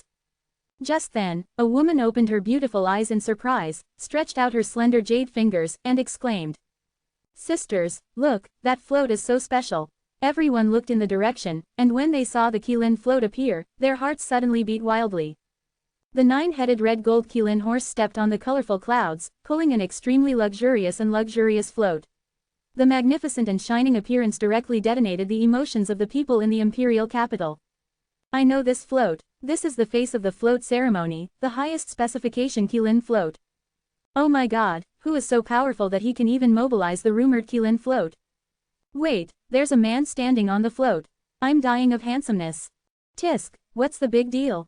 Let me see, oh my god. You're so handsome, are you going to die? Seeing the Kirin float moving in the air in a gorgeous manner, countless young women began to shift their attention and focused their eyes on the tall figure riding on the float. In the field of vision, the young man in black robe stood with his hands behind his back, his silver hair fluttering in the wind. Under the bright moonlight, his hair was crystal clear and his skin was so white and flawless. Especially his godlike face, which was so handsome that it was earth-shattering. With the Kirin float as a backdrop, his charm value rose to a new level. Combined with the background of the moon and the night sky, the atmosphere was pulled to the extreme. In this country with a small number of men, even the vast majority of women in the imperial capital had a buzzing in their heads at this moment, as if struck by lightning. Soon, they were so astonished that their eyes quickly blurred, their faces flushed, and they couldn't help but let out that kind of cry. Ah, some of them even had poor self-control, and they burst out like a floodgate. The scene fell into chaos. It is no exaggeration to say that Yi Junlin drove the Kirin float to tour the imperial capital, and wherever he passed, there were blushing screams. Who was that young man? When did my imperial capital have such a beautiful man? Ah, I really want to go over and knock him down. Calm down, sister. This must be the male favorite of some big shot, not someone we can mess with. That's right, you can see how terrible his background is when he can sit on the most expensive Kirin float. The topics discussed by countless women in the imperial capital all revolved around Yi Junlin. While being amazed by his image, they were also in awe of the female supporters behind him. In their view, this was a way of showing off publicly. The strange thing is, why didn't the female supporter come to the float ceremony in person? Only let her male companion appear on the float alone. The reason behind it is really fascinating. At this time, Yi Junlin rode the Kirin float to enjoy the beautiful scenery of the imperial capital. Although he always heard very strange calls during the period, it was harmless to him. As for the little girl Dongfang Mengyao, Yi Junlin was too lazy to turn the car around to find her. Who made the other party suddenly have a princess disease and insisted that he say those shameful quotes full of middle school feeling. And the princess, please get in the car. I'll never get used to this habit. Suddenly, a low female voice with greed sounded, revealing the obvious intention of aggression. This young man, didn't anyone tell you that boys who are too good-looking should not go out too late in the day? You will suffer. Chapter 279. C280 Devil Pogang. What caught his eye was a woman with an expensive hairpin, pockmarked face, hooked nose, triangular eyes, and a fat body similar to an oval shape. Her makeup was extremely exaggerated, her eyeliner was very long, and her sausage-like red lips were very hot. When Yi Junlin saw it, he thought he had encountered something ominous in the middle of the night. However, the clothes on this fat woman were very gorgeous, and the materials used were very precious, showing a luxurious atmosphere everywhere. A pair of triangular eyes full of greed for male beauty, staring at Yi Junlin, almost drooling at the corners of her mouth. It is worth mentioning that her cultivation level was a top-level true immortal, which can be said to be a person who can't be judged by appearance. Shocked by the other party's breath, the 9-headed red gold unicorn horse was forced to stop, making a dissatisfied horse neigh and glaring. This oval lady, what's the matter with you blocking my way? Yi Junlin raised his eyebrows and asked in a polite tone. Oval. The fat woman was stunned, with veins on her forehead, and asked, are you laughing at me for being fat? The voice revealed a strong murderous intent. The sudden turn frightened countless women below, and they looked at the fat woman with deep fear in their eyes. This is the eldest daughter of the Pingxi Palace. It's over, that little brother has been targeted by that female devil. What should I do? Who can save him? Screams rang out all around. The fat woman is Yan Guangju, the daughter of the Pingxi Palace, and the legitimate daughter of the King of Yan, with an extremely noble status. In the Tianbi Kingdom, especially in the imperial capital, it is clearer how high the status of the Pingxi Palace is and how huge the energy it contains. Speaking of the origin of the Pingxi Palace, it is because Yan Guangju's mother made great contributions to the king in the early years, and pacified the chaos of the Sea tribe in the west many times, and her merits were outstanding, so she was named the King of Pingxi. Everyone knows that the King of Pingxi has a profound cultivation and is extremely powerful. She has a great say in the court. Sometimes, she can even influence the decision-making of the king. She is the most powerful person after the king. And the daughter of the King of Pingxi, Yan Guangju, is also a tiger mother and a dog daughter. She has practiced for 5,000 years since she was born. During this period, she took advantage of the great changes in the world and successfully impacted the level of the top-level true immortal. She is simply unparalleled. It can be said that Yan Guangju is the most proud heir of the king of Pingxi and the most favored eldest lady in the entire palace. Due to the excessive indulgence of the king of Pingxi, Yan Guangju is arrogant by nature, acts arrogantly and domineeringly, and looks down on others. Over the years, she has caused a lot of trouble and trampled on the laws of Tianbi Kingdom. However, every time due to the power of the king of Pingxi, the government can only deal with it hastily and turn a blind eye. After all, who let her mother be the king of Pingxi? Can't afford to offend, can't afford to offend. Because of this, the people of the imperial capital are very afraid of Yan Guangju, and even call her the female devil behind her back. In this country where appearance is everything, although Yan Guangju is bloated and ugly, she has strength and background, and she has always been arrogant in the imperial capital, and no one dares to discriminate against her. The most terrifying thing is that Yan Guangju is particularly fond of male beauty, and the men who fall into her hands will be played very miserably, and finally either become mentally ill or commit suicide. As long as it is a man she likes, almost no one can escape her clutches. Now, Yi Junlin drove the Kirin float to parade in the imperial capital, attracting the attention of all parties, and directly overwhelmed everything with his absolute advantage and image. At the same time, it also attracted the attention of the female devil Yan Guangju. Yan Guangju has played with no less than 3 digits of men in her life, but this is the first time she has seen such an excellent fairy product. He was immediately very excited and intercepted the other party as quickly as possible, wanting to abduct him to the Pingxi Palace and live happily. In fact, Yan Guangju also thought that such a man could travel on a Qilin float, and there must be a big man behind him to support him. But Yan Guangju thought carefully, except for the one who sat firmly on the throne, the most powerful one now is the Pingxi Palace. Even if the truth is revealed, the Pingxi Palace can suppress it. At worst, she will be punished by her mother afterwards. Anyway, this man in front of her, Yan Guangju will sleep with him tonight. But now, the other party dared to call her an oval lady. It's so bold. Facing Yan Guangju's questioning, Yi Junlin said seriously. If you really think so, I can't help it, but you are as fat as a ball, this is a fact. Oh, by the way, you are still ugly. Hearing this, countless female cultivators in the imperial capital trembled with fear and mourned for this young man who dared to tell the truth. Everyone knows that ugly and fat are the adjectives that Yan Guangju can't tolerate the most. Anyone who dares to say it openly will be executed on the spot. You, Yan Guangju was furious, her anger was rising wildly, her eyes were red and about to bleed, a mere man dared to say such words to her. In the past, Yan Guangju would definitely take action immediately, but now, she forcibly held back, her mouth opened an exaggerated arc, revealing a terrifying smile. Okay, very good, I won't kill you now, you are so beautiful, I will catch you first and enjoy you slowly, and when I get tired of playing one day, I will make you into a human meat skewer and eat you bite by bite. These words brought terrible information. Who would have thought? Yi Junlin stroked his chin and said in amazement. Like, too much like, has anyone told you that you look like Devil Bugang, Yan Guangju? Who is the Devil Bogang?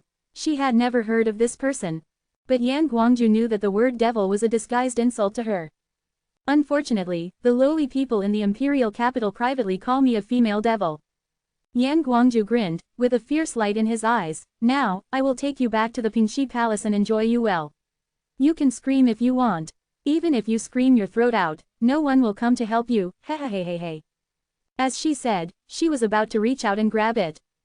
However, at this time, an angry voice sounded, Fat woman Yan. This princess orders you to stop. Dongfang Mengyao was shocked and angry.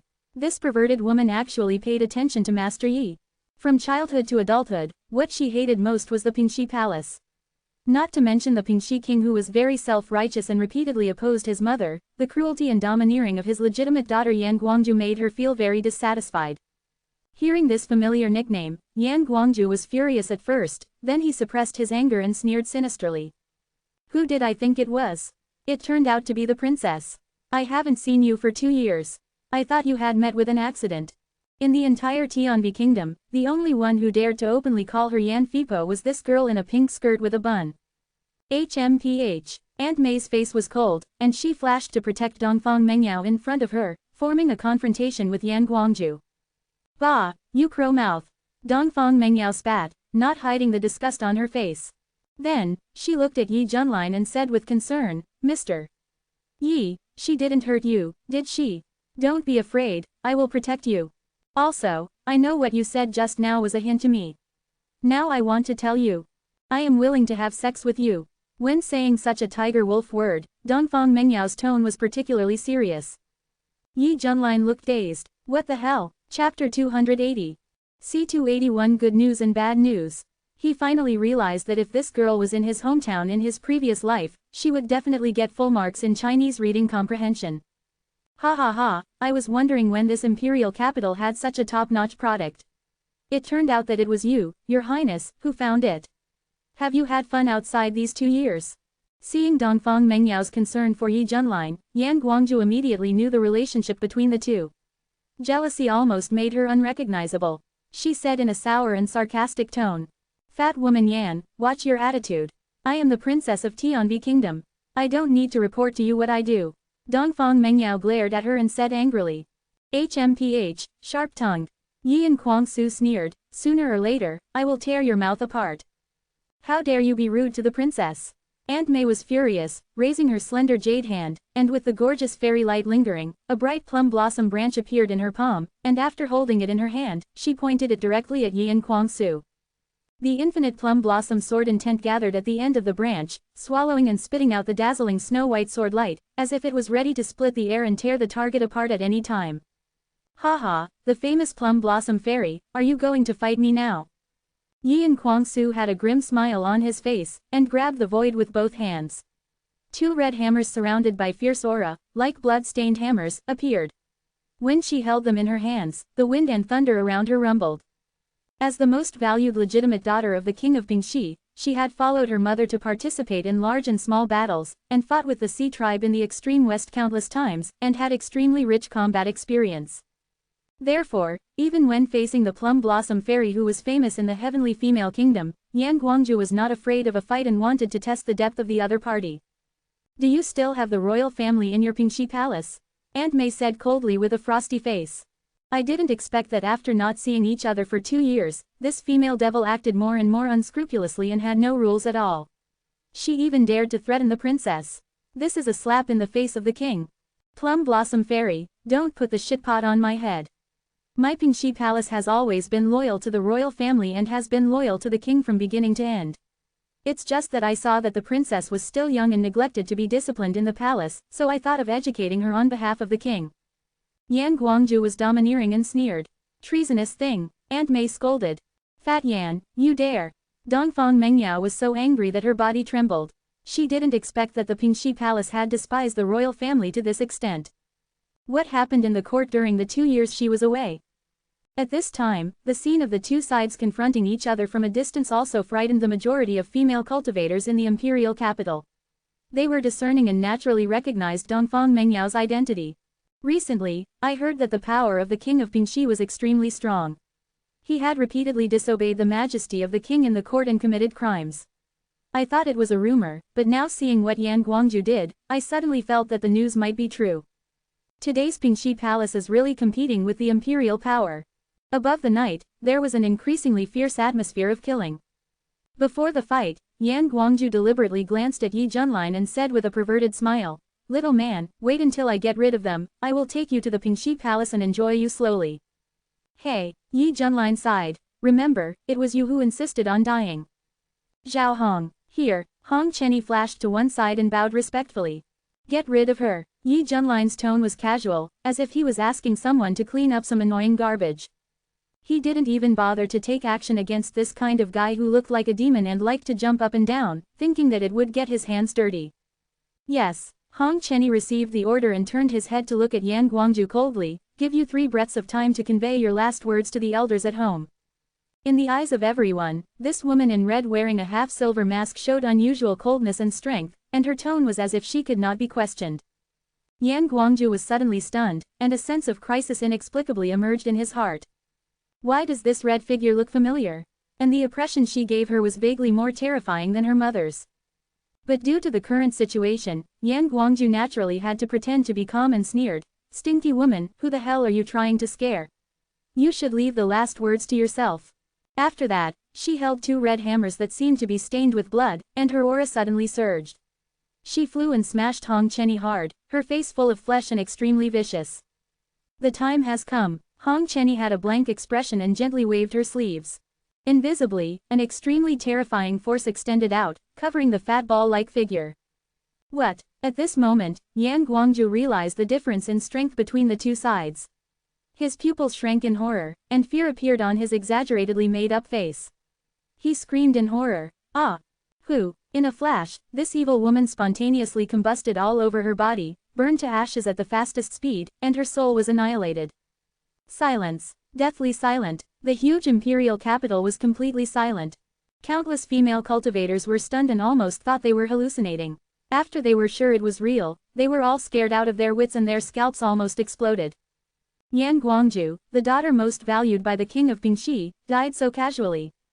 How is it possible? Aunt May felt cold all over, her hair stood on end, and she looked at Hong Chenny as if she was looking at a monster. As a powerful top-level true immortal, Yan Guangju was not sure that he could suppress her, let alone kill her. However, now, this woman in red of unknown origin waved her sleeves lightly and wiped him out of the world. Eternal erasure. There was not even any trace of fighting during the whole process. How powerful does one have to be able to do this? Aunt May was so frightened when she thought about it, big beads of sweat spilled from her forehead. She realized that she had seriously underestimated the origins of these people.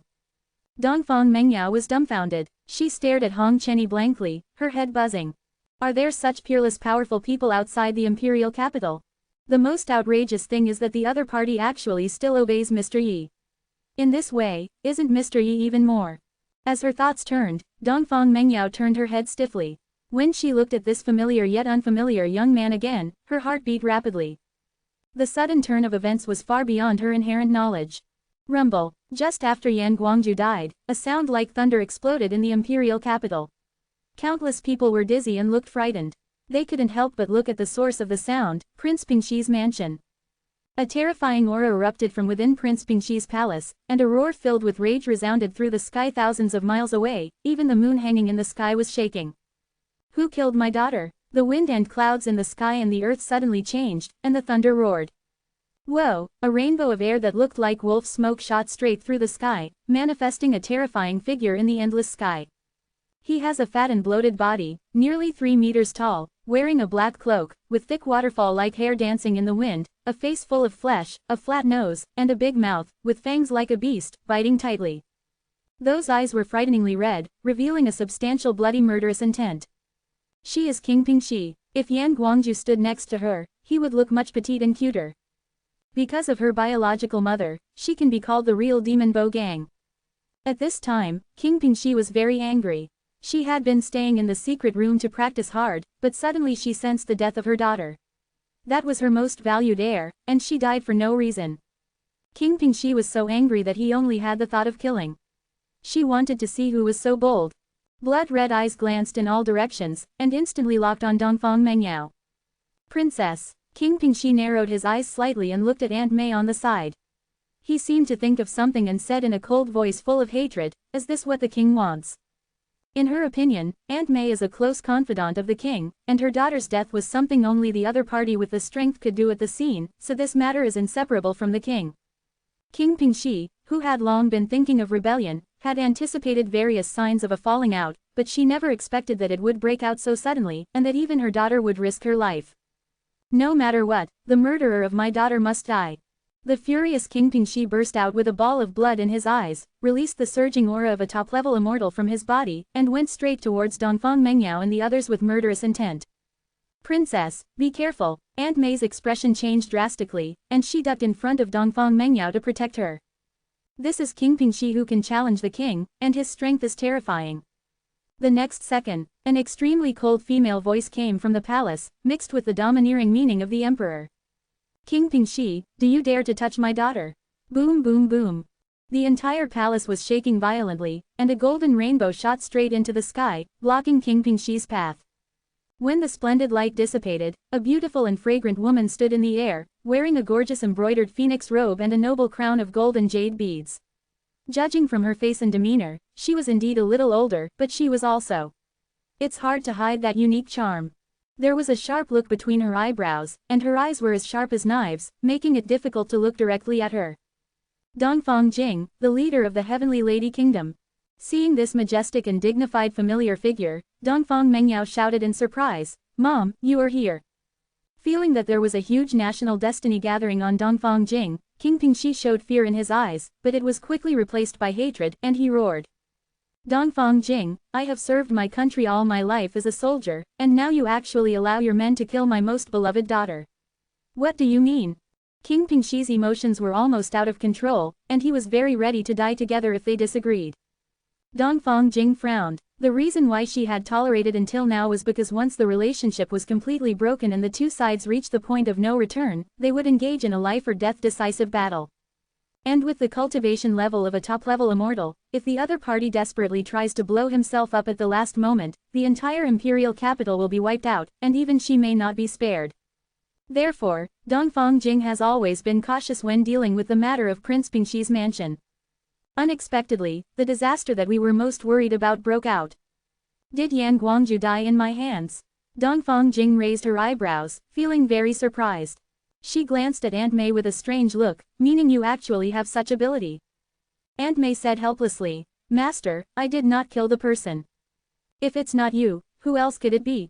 King Pingxi was furious. "I killed him. Do you have any objections?" It was Hong Chenny who spoke. At this time, he had his arms folded and a sneer on his lips. King Pingxi was stunned. In fact, deep in her heart, she didn't believe that Yan Guangju would be killed by the Plum Fairy, at least the two sides would end in a draw, but the incident had already happened and she could only rely on past experience to identify the culprit. As a result, the murderer was someone else. "Who are you? I always feel that you look familiar." Dongfang Jing stared at the red figure, her brows twisted into knots, and she had a vague guess in her heart. "Fellow Taoist Dongfang, long time no see." As she spoke, Hong Chenny slowly raised her hand and took off the half-silver mask covering her face, revealing the beautiful face that captivated everyone, with a red flame mark on her forehead, and a pair of beautiful phoenix eyes, the pupils of which revealed a soul-stirring charm. Hong Jiaoju." Dongfang Jing was stunned at first, and then overjoyed and exclaimed. "It's you." When seeing Hong Chenny's true appearance, King Pingxi was like being struck by thunder. His head was buzzing, his pupils were shaking violently, and he lost his voice with an incredible look on his face.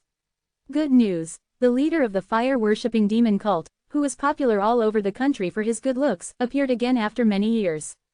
Bad news. Her precious daughter died in the hands of the other party.